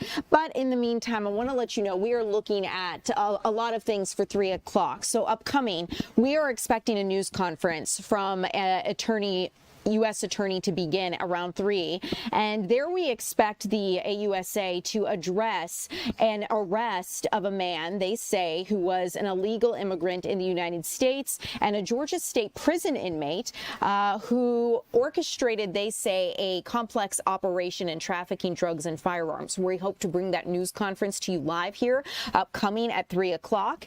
We also have some other stories to get to with our Annie Map. We have learned that ICE has reportedly denied a Dunwoody teen's request to stay here in the United States.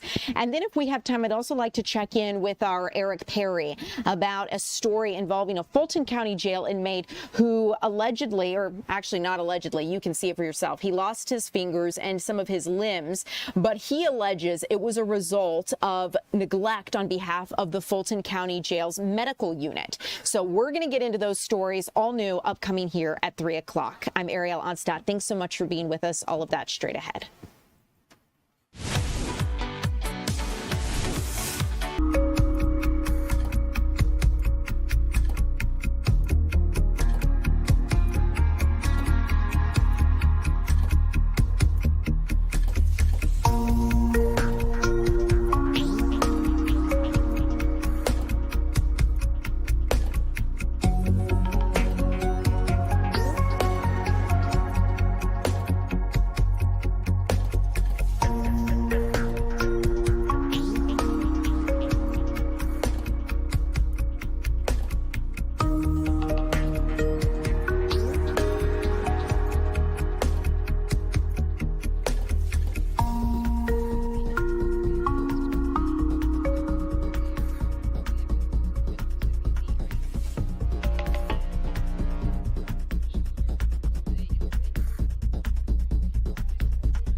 Welcome in, everyone. I'm Ariel Onstadt. Thank you so much for being here at 3 o'clock. We've got a lot to get to, and it looks like a news conference is just starting. I'm looking over to my right. I see the U.S. Attorney stepping up to the podium with some other officials. So let's go out live to that news conference and get an update as it begins.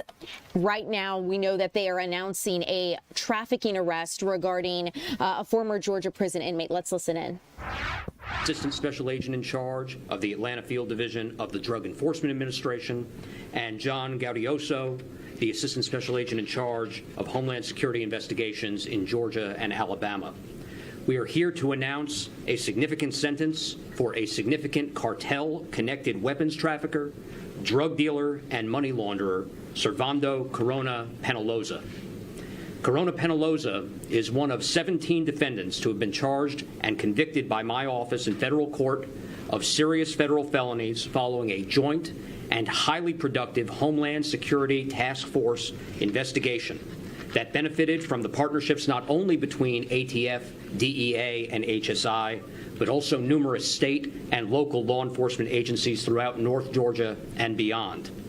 Earlier today, Corona Penaloza, who pled guilty 5 months ago to conspiracy to traffic firearms, conspiracy to possess fentanyl and methamphetamine with intent to distribute the same, and conspiracy to commit money laundering, was sentenced to 25 years of imprisonment without the possibility of parole. Unfortunately, in this case, simply naming the offenses of conviction does not capture the magnitude of the defendant's conduct. That's because there are several extraordinarily aggravating circumstances present in this case. As a previously deported illegal alien who was twice convicted in state court of trafficking methamphetamine after he was deported, Corona Penaloza shouldn't have been in our country to commit additional crimes at all.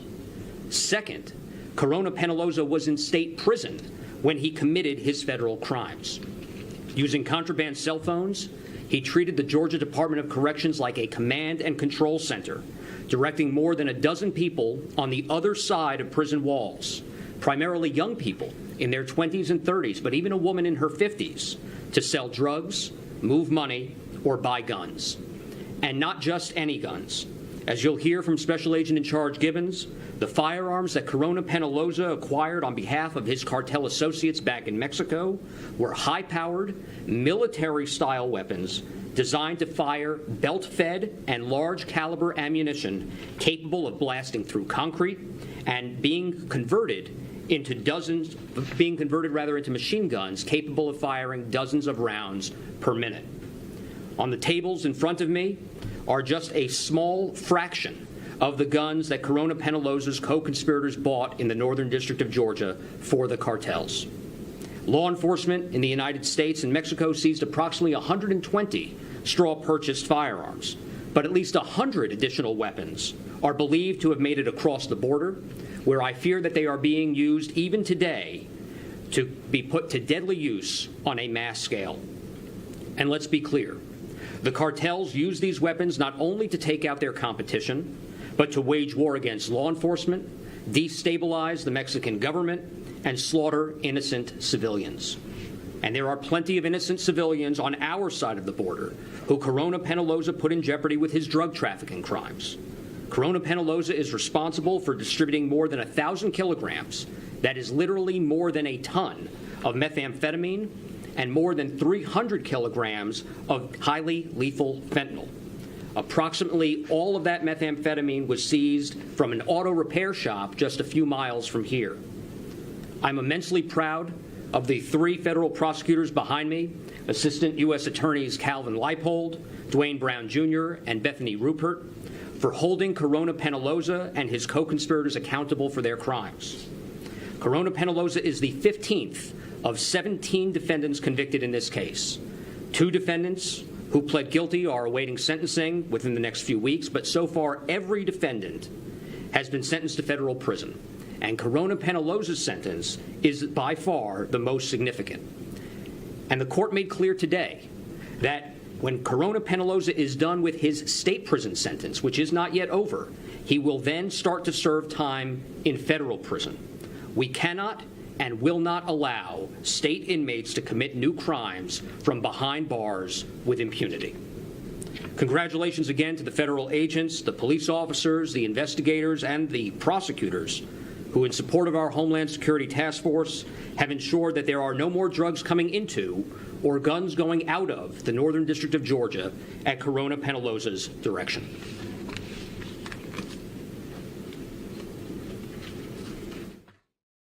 As federal officials announce sentencing for a man they say was a member of a Mexican cartel and a Georgia state prison inmate who orchestrated the purchase of over 200 military-style firearms that were transported from Georgia to Mexico, they say, for use by drug cartels, and more than 1,000 kilograms of meth and fentanyl. So this is something we'll continue to keep you updated on as it moves forward. This is a situation that they are announcing the sentencing of this inmate, and our Tyler Fingert will join us this evening with more details on this story. As you can see, the ATF and other federal officials briefing on this investigation and the sentencing for this man. As we continue here, I want to keep you updated on what we are covering here within the newsroom. I'm looking off to my right, and I do see Eric Perry standing by, and Annie Mapp was just joining us as well. Let's see, is Eric ready? Are we able to go to him real quick to talk about the latest with the Fulton County Jail situation? Okay, it looks like Eric is ready. Okay, great. So I want to tell you guys about a news conference that we were following today. You know, we first brought you the story of a Fulton County Jail inmate who is alleging neglect on behalf of the medical unit at the jail, saying his fingers and leg had to be amputated because of medical neglect. Eric Perry joins us live to discuss this. Eric, we saw Ben Crump, civil rights attorney, representing this man, and your heart just goes out for what he had to endure. Regardless of whether there was misconduct or not, the fact that he had to have limbs amputated is heartbreaking. Yeah, we're talking about Rashad Muhammad. Hello, Ariel. Glad to stay ready so you don't have to get ready to talk about this story here. We first brought you this story last week. He was surrounded by his legal team. Well, today the significance is he returned back to the Fulton County Jail and met with Sheriff Pat Labatt along with Ben Crump and other members of his legal team there. I'm going to pause for a second as we play the video, and I want you to see how he was brought out of the jail there. Fulton County Jail is one of the worst jails in the United States of America. It is required on law that they render medical services that are necessary while you're in their custody, because as we learned from George Floyd case, when you're in their custody, you're in their care. I asked him for something simple like my medicine. I told him from the moment I got arrested, I need my antibiotics. It's not about being in custody.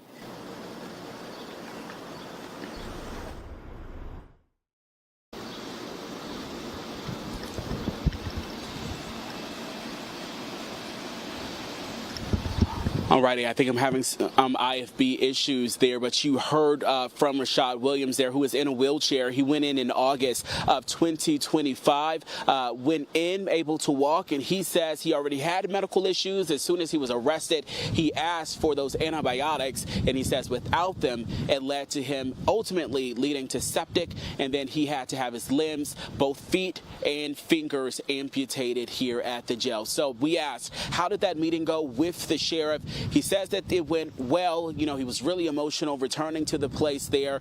Ben Crump says that they are exploring all legal options. He has a very long road up ahead, but he says he is lucky to be alive. Now, Ben Crump, this is not his first time here at the Fulton County Jail. You heard him, very strong statements, very strong arguments, as he says that the Fulton County Jail is one of the worst jails in the country. Very strong statements there. He's pushing for a new jail. That is a sentiment that the sheriff has also been been pushing as well, a lot of them placing the blame on county commissioners. Here's what I'm working on for later. One of those commissioners, Marvin Arrington, was there. Full transparency, Marvin Arrington is running for a Fulton County Commission chair to replace Rob Pitts. There's been some sort of contention between the chairman and the sheriff's office and the other commissioners when it comes to funding a new jail there. But Ariel, back out here, with Rashad, he was just really saying that he has a long road ahead. The mental state that he's in, he's just not able to really function and handle really what is to come ahead. So it'll be interesting to see. I know that this legal team with Rashad, they're willing and are looking to go next week to the commissioner's office or the commissioner's meeting at the Fulton County headquarters there in Fulton County. They say they want to go to that commissioner's meeting and air out what they say is their grievances to the full commission board. Eric, thank you so much for your thorough reporting. You know, it is so heartbreaking to see what he went through, but the question then becomes, what's next? What are we doing to prevent future situations like this in the future? I was going to ask if you were able to speak to Marvin Arrington and understanding. I remember the last time we had done this story, he said he would be looking into it and would be looking into the medical provider for the jail. But it is interesting that calls for a new jail are really underscoring this issue. And it's going to be interesting to see how that plays into whatever answers Mr. Mohammed might be able to get. Yeah, and you mentioned Arrington and looking into the medical provider or facility that is here at the particular jail. We asked him that. Keep in mind, back in 2022, there was a man named LaShawn Thompson. His name, unfortunately, for the wrong reasons, became well known across the country as he died here, and they found bed bugs and just other unimaginable items there. That has Ben Crump represented that particular family, so he had already been familiar with this particular jail. But one of the asks that was back then from the family was to get rid of that medical provider. Well, Arrington, today we asked about that. That contract was renewed unanimously for that same provider. That happened back in 2022, still the same provider now. Arrington said that is because they didn't have any other bids or any other companies that they could go to at the time. So that's why that contract was renewed. There's a lot of tentacles in this story, dating back to that bed bug situation with the Thompson family to this, and a strong warning that this will happen again if nothing changes. So a lot happening here. We'll break all those details down, of course, on our website, but also what I'm working on for the later shows as well. Eric, a lot of tentacles, you put it best, a lot of questions, and I know we could discuss this forever, but you've got stuff to work on for later, so I'll let you get back to it. But no doubt this family wants answers, and the fact that it could be only a matter of time before a similar situation happens is truly something alarming. So Eric Perry, thank you so much. As we continue here at 3 o'clock, you guys, I want to talk to you about another story we're following closely. Immigrations and Customs Enforcement has reportedly denied a Dunwoody teen's request to stay here in the United States. Our Annie Mapp has been following up on the latest regarding this story. Annie, what are you learning? Servando Corona Penalosa. Ariel, this is the case of 18-year-old Axel Rios that we have been reporting on for a few weeks now.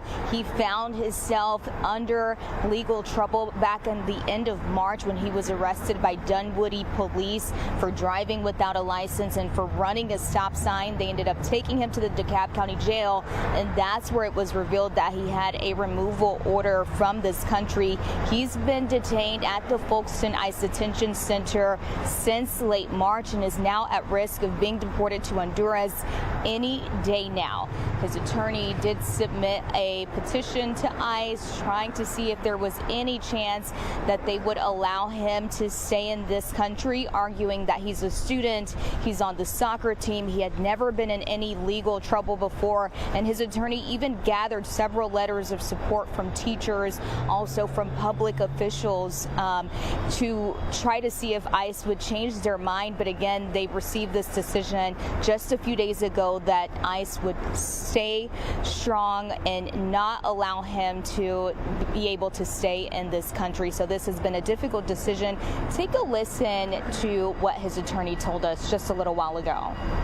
his father, was convicted for being an MS-13 member. There are people waiting for him over there, and I can even imagine what could happen to this kid if he gets sent back to this country. Yeah, so a lot of concerns from Axel's attorney and also from Axel's mother. She too has a removal order from this country, so even being able to see and talk to him has been difficult, as she's also putting herself at risk, and she has a younger daughter as well that she has to care for. So a very difficult situation. Of course, we will bring more details in our shows this evening. Ariel? Annie, yeah, really rough situation. Let's see if we'll bring you back here live, Annie. Hold on just a second.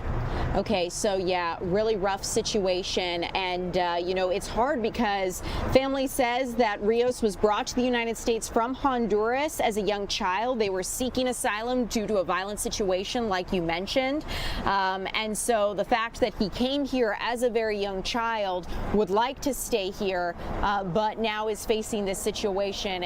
I can imagine why the community is hopeful that he'll be able to stay here, and of course concerned for his safety if he were to go back, given, like you mentioned, since his attorney was saying his father has been convicted of being a gang member.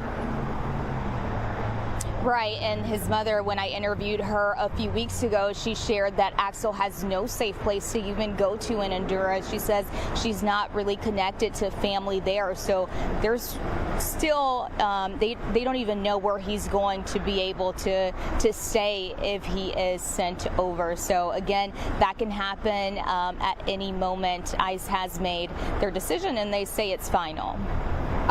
Annie, thank you so much for keeping us updated on this story. No doubt you'll continue to do so as we move forward. Annie Mapp, I'll let you get back to it. We'll see you again this evening with any new details you're able to get.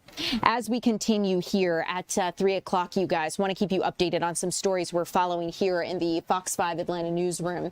So one thing that we're following closely is we've seen a former FBI director being indicted for a second time. We're speaking about James Comey. And the question here, this picture on your screen that James Comey posted on Twitter, 8647 in seashells. Is that a threat to President Donald Trump? The Trump administration seems to think so, saying that this post threatened the life of President Donald Trump, and the former FBI director was doing that. 86 can mean to get rid of something, and President Trump is the 47th president currently. So acting Attorney General Todd Blanche announced 2 grand jury charges against Comey for threatening a president.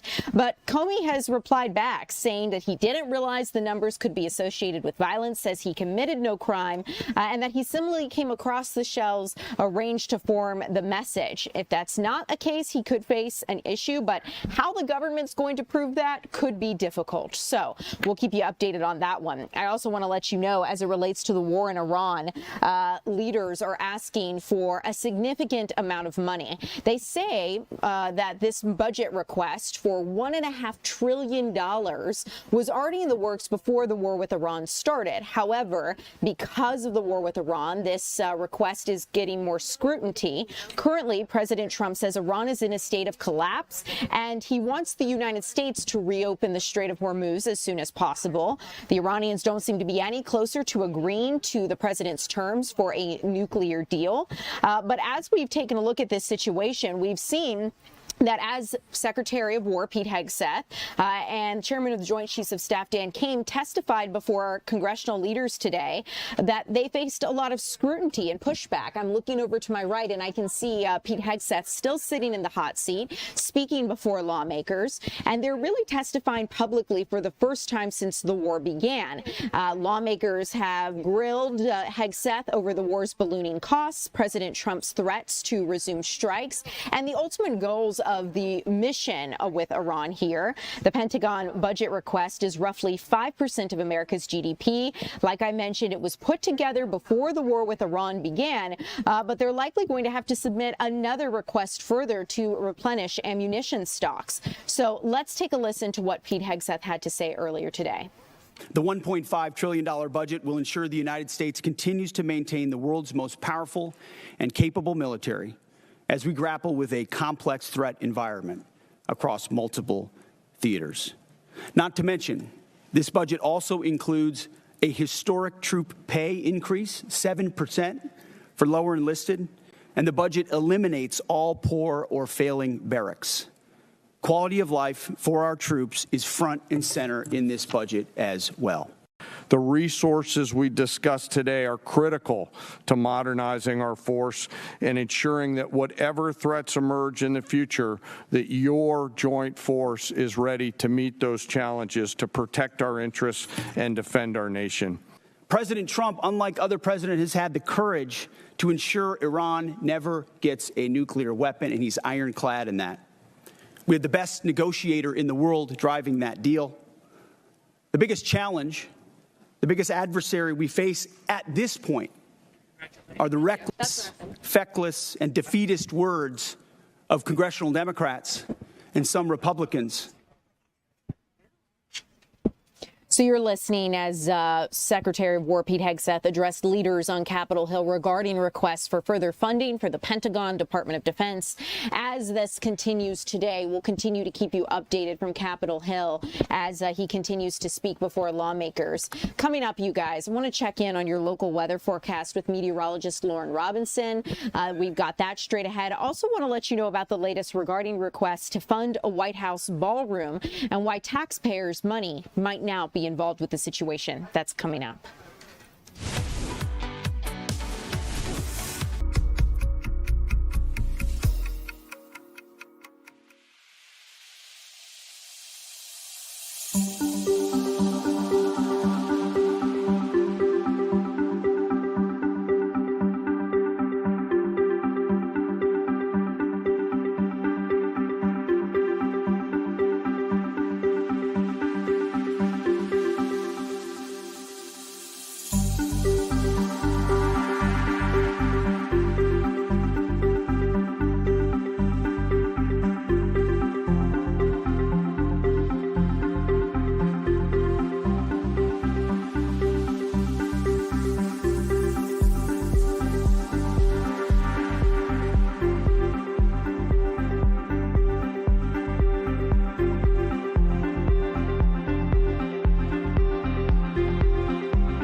Welcome back, everybody. I'm Ariel Onstadt. Thanks so much for being here on your Wednesday afternoon.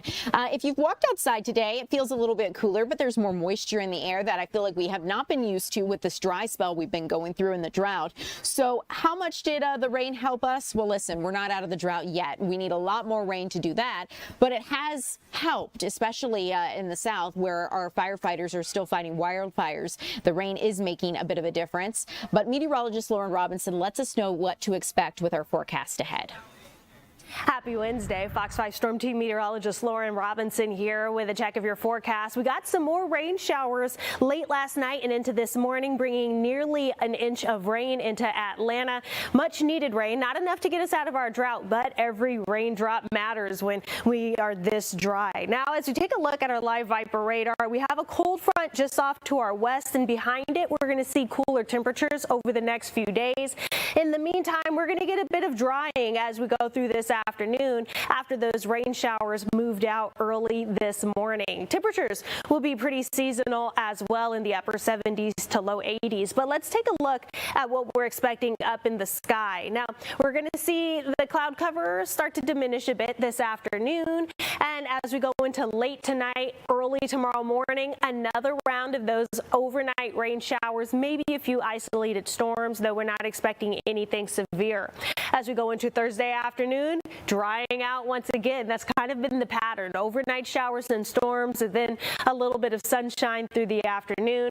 We continue to hold on to that pattern through the rest of the work week. Now, as we move into Friday night and into Saturday, that's where we're going to look for a bit more widespread showers and storms. But soak up the moisture while you can through the first half of the weekend, because going into next week, we're going to be sunny and dry again. Now, we take a closer look at what we're expecting. Again, we go through the rest of the afternoon, a good mix of sun and clouds, but mostly sunshine and very breezy. We're going to look for those winds to come in from the west up to 20, maybe 30 miles per hour. So it's going to be a windy afternoon out there. Some areas could see a stray raindrop or two, but I don't think most of this makes its way to the ground this afternoon.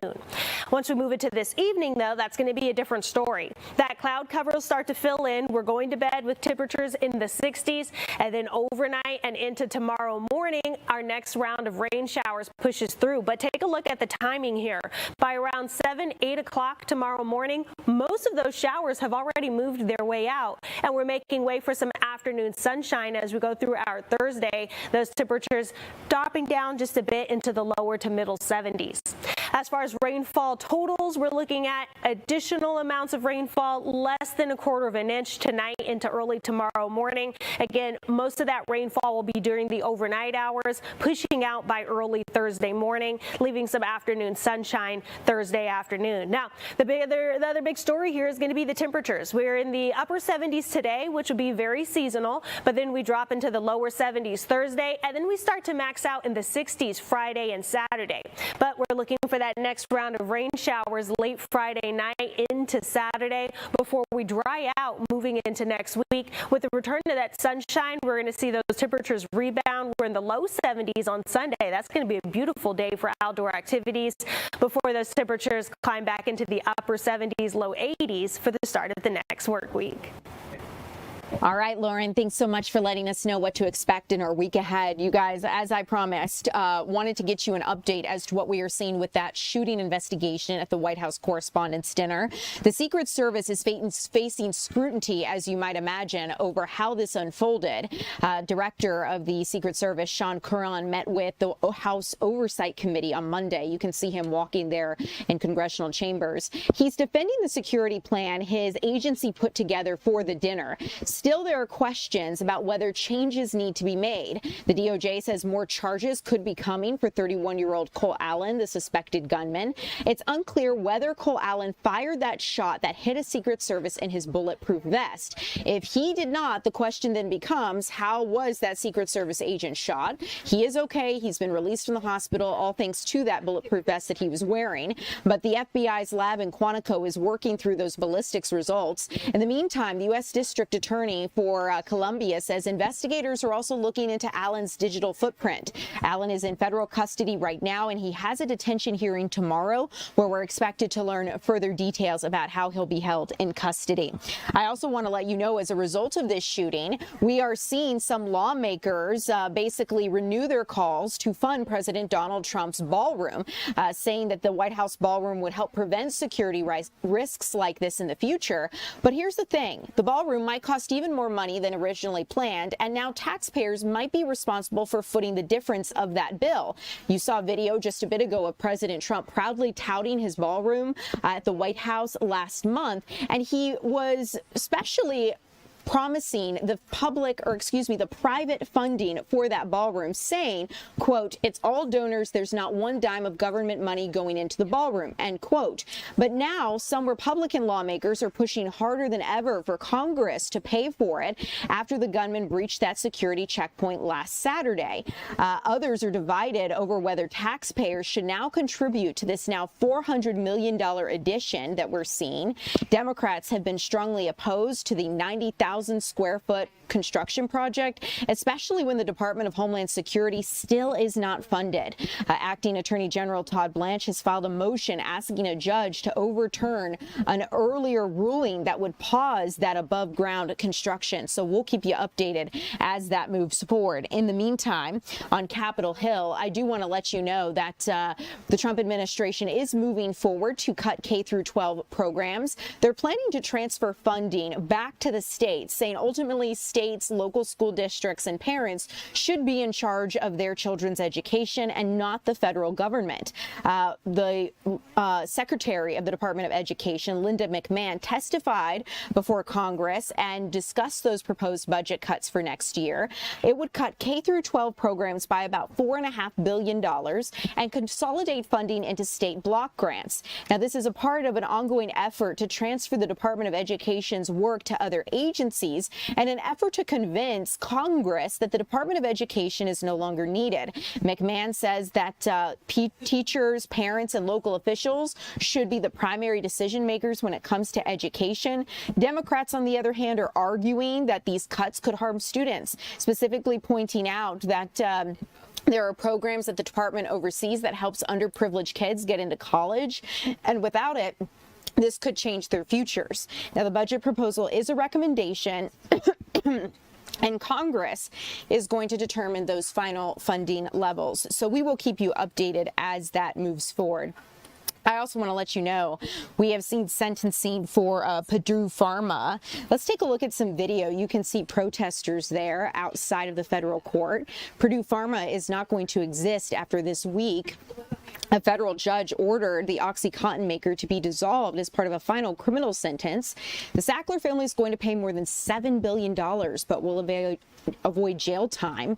Victims and their families want the Sacklers to pay more. Payments to individual victims are expected to range from $8,000 to $16,000. So we'll continue to keep you updated.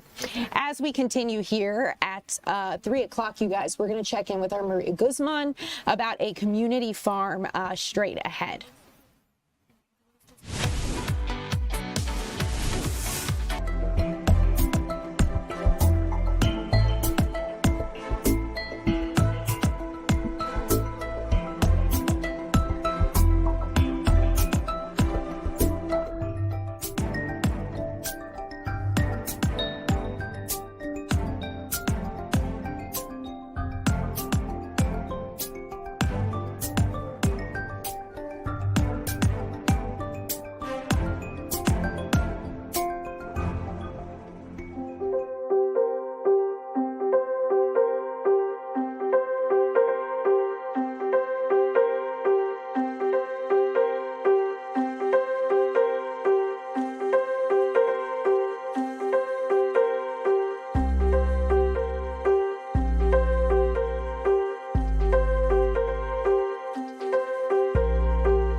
Well, welcome back, everybody. I'm Ariel Onstad. Thanks so much for being here. If you're listening on the radio, welcome. So glad to have you following along with us as we keep you updated on things happening in our community on this Wednesday afternoon.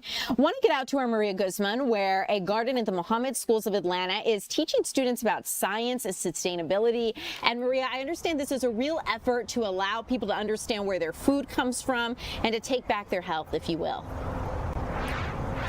Yes, and the community garden and farm here is called Purdue, which means paradise in Arabic, and it's actually mentioned in the Quran several times. So here, this garden is truly their classroom because they integrate gardening and farming every day here into the learning lessons and experience. So I want to show you some of the cool things they've been able to grow and harvest here. So these are some onions. They were grown and harvested just today. I also have some strawberries with me.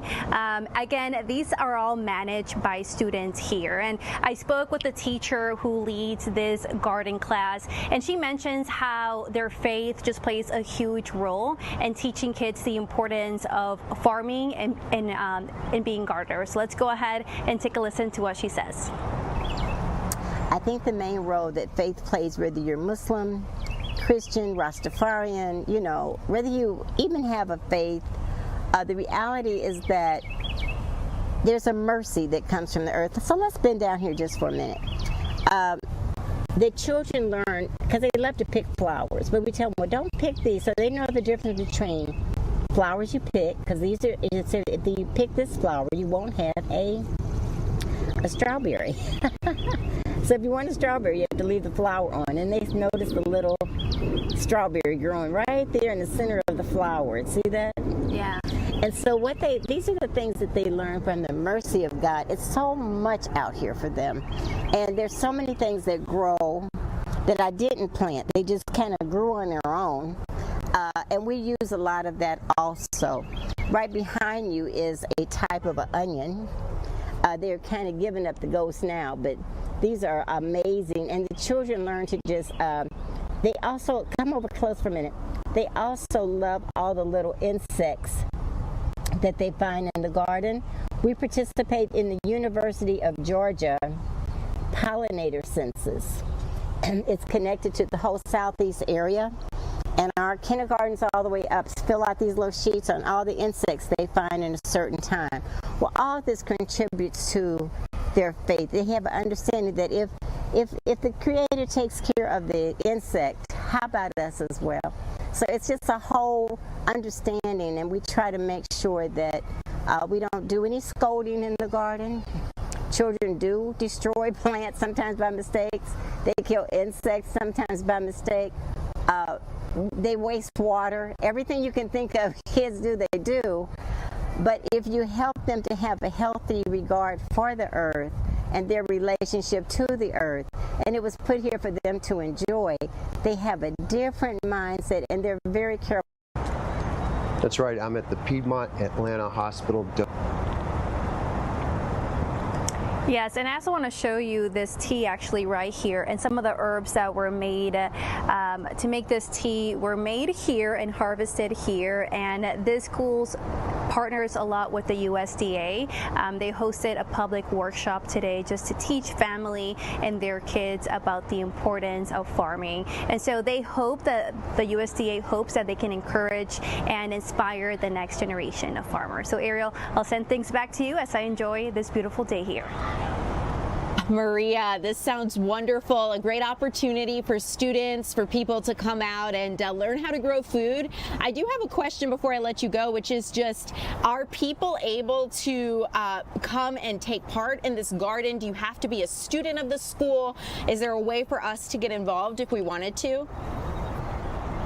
Yeah, they definitely work with a lot of volunteers, and they make this a community garden. So the best way is to reach out to the Muhammad Schools of Atlanta, and they can definitely just get anyone plugged in if you want to be a volunteer or come learn as well. Maria, thank you so much. Great effort on behalf of the Muhammad Schools to educate people about our food supply and focus on overall wealth and wellness and health. So, Maria, thank you so much. We'll see you again later. Hopefully, if you're able to feedback anything, we'll be able to see a little bit more about this garden as we continue here on Fox Local. But you guys, talking on the health train, we're going to speak with our Eli Jordan here about a really incredible milestone for LifeLink and Piedmont Atlanta Hospital. Their donor care unit is celebrating 5 years. They've helped thousands of patients. So let's get out to Eli for more on their impact. That's right. I'm at the Piedmont Atlanta Hospital Donor Care Unit here at Piedmont Atlanta Hospital. Well, I'm speaking with Clark Kinsinger, and you are not only involved with Piedmont, but you're also with LifeLink, correct? That is right. And tell me your titles real quick. Yeah, I'm the Chief Medical Officer of LifeLink Foundation, and I'm the Surgical Director and the ICU Director of the Donor Care Unit. And so you're very well acquainted with donations and recipients and all that. Tell me, how is the Donor Care Unit different than a step-down unit, let's say? Well, this unit is specifically designed to treat brain-dead patients, donors who are legally, medically brain-dead, who have made the decision to be a donor and to give the gift of life.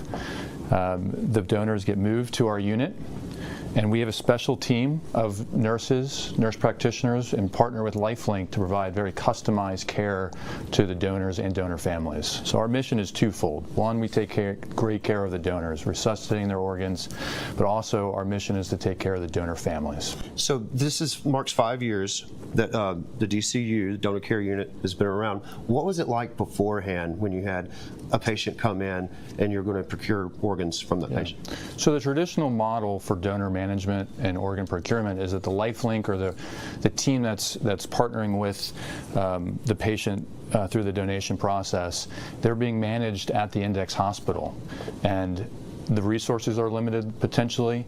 Time is of a limited resource, and when donors get to be moved here, we can really slow down, take care of them with customized protocols, customized care, and also really think through the best way to manage the donor families too. And I guess, in any other hospital that doesn't have a DCU, they would be, I guess, in the ICU amongst other patients that have survived accidents or been, injured or whatever, and they're, I guess, lack of a better term, in general population with everybody else at the hospital. And here they're kind of sequestered away to where the focus can be on that patient and the families, correct? That's right. Our team is completely focused on honoring the donor and really taking care of the donor family. We only take care of donors in this unit, and so our sole focus is to honor their gift. I mean, there's a certain, even I can tell there's a certain reverence about this unit right here, because, I mean, there's, in essence, literally, one life ending while other lives are being saved, correct? That's exactly right. Well said. And just how many patients have you guys had come through here? How many patients have you saved? I mean, how big of a difference has this made for the region and the state here in Georgia? Yeah, we've taken care of over 1,000 donors over the last 5 years, resulting in more than 3,500 organ transplantation. What is amazing about the success of our unit has only been building the team, building the culture, taking care of the donors and honoring them, but when they're managed here, we're getting almost one more organ per donor for every donor that gets transferred here. And so that translates to a lot of lives saved when patients move to the donor care unit and we can provide our specialized care. And it's also the patient's families as well, too. They get specialized attention and support, correct? Yes, so Piedmont provides a concierge service for the donor families to help with lodging, food options, and they can be at the bedside with their loved one in a quiet, peaceful place. And our nursing team takes incredible care of the donor families. They provide mementos for the donor families, heartbeat bearers, hand molding castings, EKG strips, and so we really want to make this time of remembrance for their loved one and realize that they are about to save multiple lives. Dr. Clark Kinsinger, thank you very much. Piedmont Hospital here at the Donor Care Unit. Piedmont Hospital marking 5 years of donations, specialized care for donors, and helping save other patients' lives in the region. Back to you guys. What a wonderful effort. Eli Jordan, thanks for bringing this to our attention. Great to see what the hospital is doing and LifeLink to try to save lives here in our state. As we continue, you guys, I want to get to one quick story here with you because this is interesting. Marietta police have arrested a man that they say was selling used cars with fake titles and mileage. You're taking a look at that 32-year-old Kennesaw man just a second ago, but he's in jail Police say he used fake documents and rolled odometers back to sell used vehicles at inflated prices. This led to the arrest of that 32-year-old man. They say that this happened to multiple buyers throughout the area. Albert Constantine is this 32-year-old man's name, and police say he used fake identification and out-of-state vehicle titles to facilitate the sales. Marietta police further say in one instance, a woman and her husband purchased a Chrysler Pacifica, a minivan, and found on Facebook Marketplace. They believed it had roughly 84,000 miles on the odometer, but after completing a sale at a local park, the couple checked the vehicle history using Carfax and discovered the actual mileage was closer to 190,000. Marietta police say that Constantine even provided a fake vehicle history report to an undercover detective attempting to buy a car, and that's how this whole thing partly unraveled. Authorities haven't figured the exact number of victims involved in this scheme. They are convinced there are others who have not yet come forward. So if you see this man's photo and you recognize him, give Marietta police a call. They think that others could have bought cars with fake titles or odometer readings that are not accurate. So we'll continue to keep you updated. If you see anything or this sounds familiar, like I mentioned, give police a call. As we continue here at 3 o'clock, coming up next, we are going to check in with our Chris Rosenthal about a historical marker going up at a building here in Atlanta and why this is honoring one businessman in our community from 75 years ago. That's ahead.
Welcome back, everyone. I'm Ariel Onstadt. Thanks so much for being here. I want to tell you about a new historical marker that is honoring a prominent black businessman here in Atlanta who started his business 75 years ago. Let's get out to our Chris Rosenthal, who joins us live from the Rice Building, the Russell Innovation Center for, is it entrepreneurs? Chris, I'm looking behind you at the sign. Yes. Yep, Russell Innovation Center for Entrepreneurs. That is the building behind me. But this location 75 years ago started as Herman Russell started his company. H.J. Russell and Company, which is a construction company still around today. You may not have, maybe you've heard of them, maybe you haven't, but you've seen, no doubt you've seen their landmarks, their construction projects across the city, including the airport, including State Farm Arena, including Mercedes-Benz Stadium. Company's still going strong to this day. But yeah, he started the company 75 years ago. He was a plasterer and then built this construction company, and really very successful African-American businessman here in the city. Very, very notable, very, very important. So today, the Georgia Historical Society put in a historical marker. I'll kind of come over here and show it to you here. They unveiled this marker a little earlier today. You've probably seen markers like this across the, across the city, across Georgia, perhaps. But just to commemorate this historic site, to commemorate this company, to commemorate H.J. Russell and all he did here, there were a lot of dignitaries on hand, including former mayors Kasim Reed and Bill Campbell. And it's more than just this this marker. There's also Georgia Historical Society is going to be providing educational materials for 8th grade economics students, across the state, so they can learn more about some of these businesses and some African American history. But I talked with Jerome Russell. He's one of the sons of H.J. Russell. He runs the companies, take it over, and I talked with him a little bit about what this monument, what this marker, what this recognition means to him. Well, we're putting a marker in the ground on the eve of our 75th anniversary of being in business here at 504 Fair Street, and we, of course, are here to celebrate the past, but we really are seeing this as a evolution of the future too. So it's just an exciting day, and I'm excited. Yeah, what do you think your father would say here? Oh, he would just be very, very, very proud. I mean, you get me emotional when I start thinking that. But he would be really honored that we're here doing this. And then with the transformation of this building into the Russell Innovation Center for Entrepreneurs, it would just be a special treat. He would just be smiling from ear to ear. I imagine there's a sense of pride when you see all that this company has built, huh?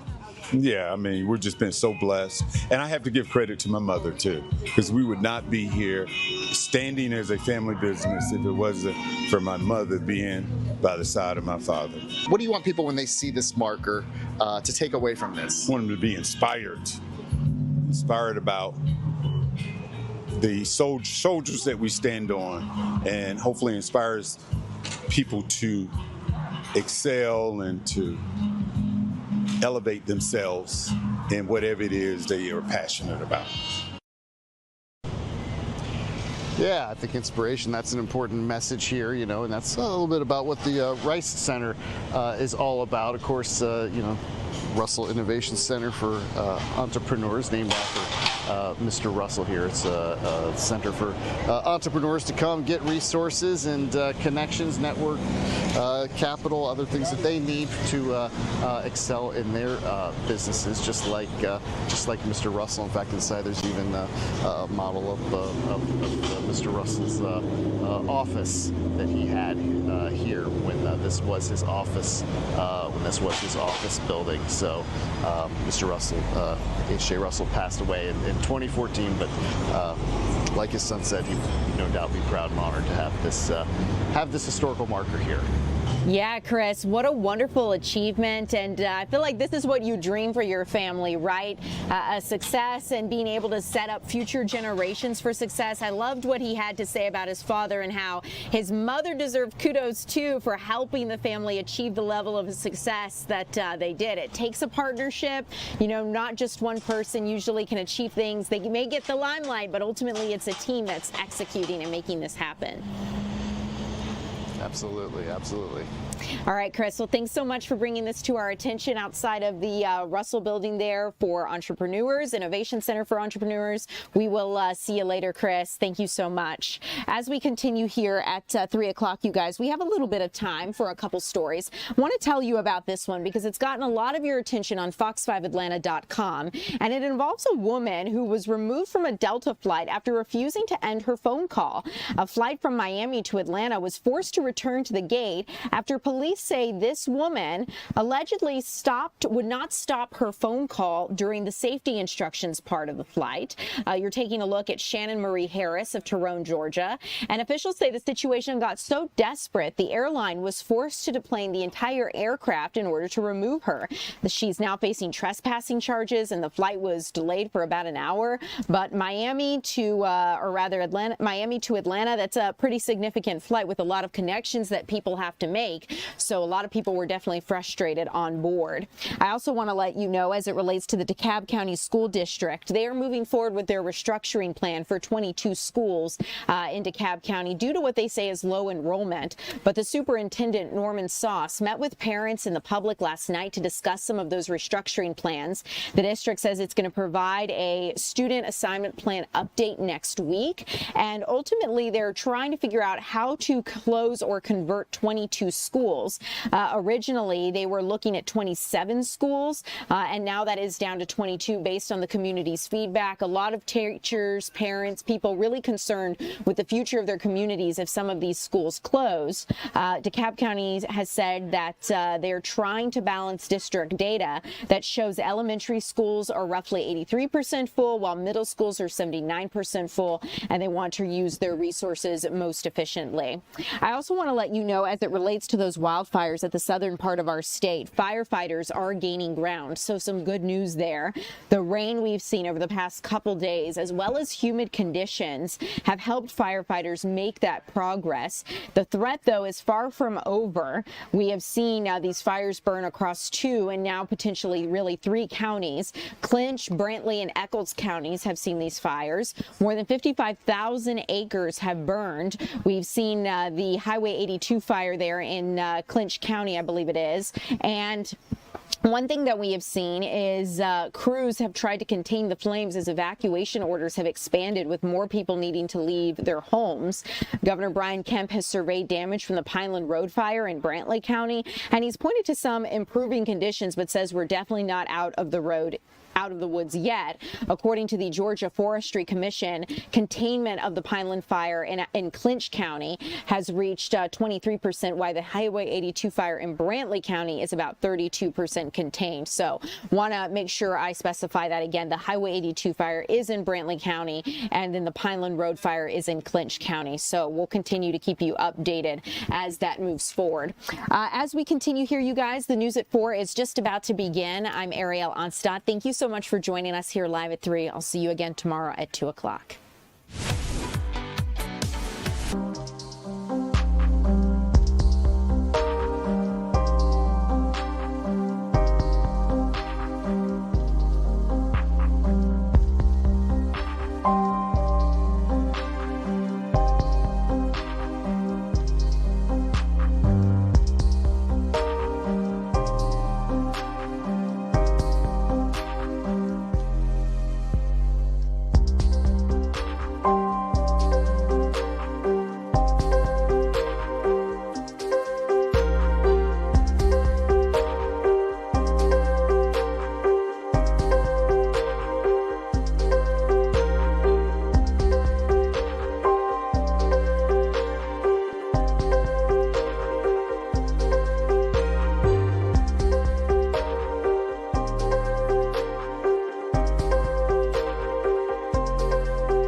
Fox 5 News at 4 starts right now.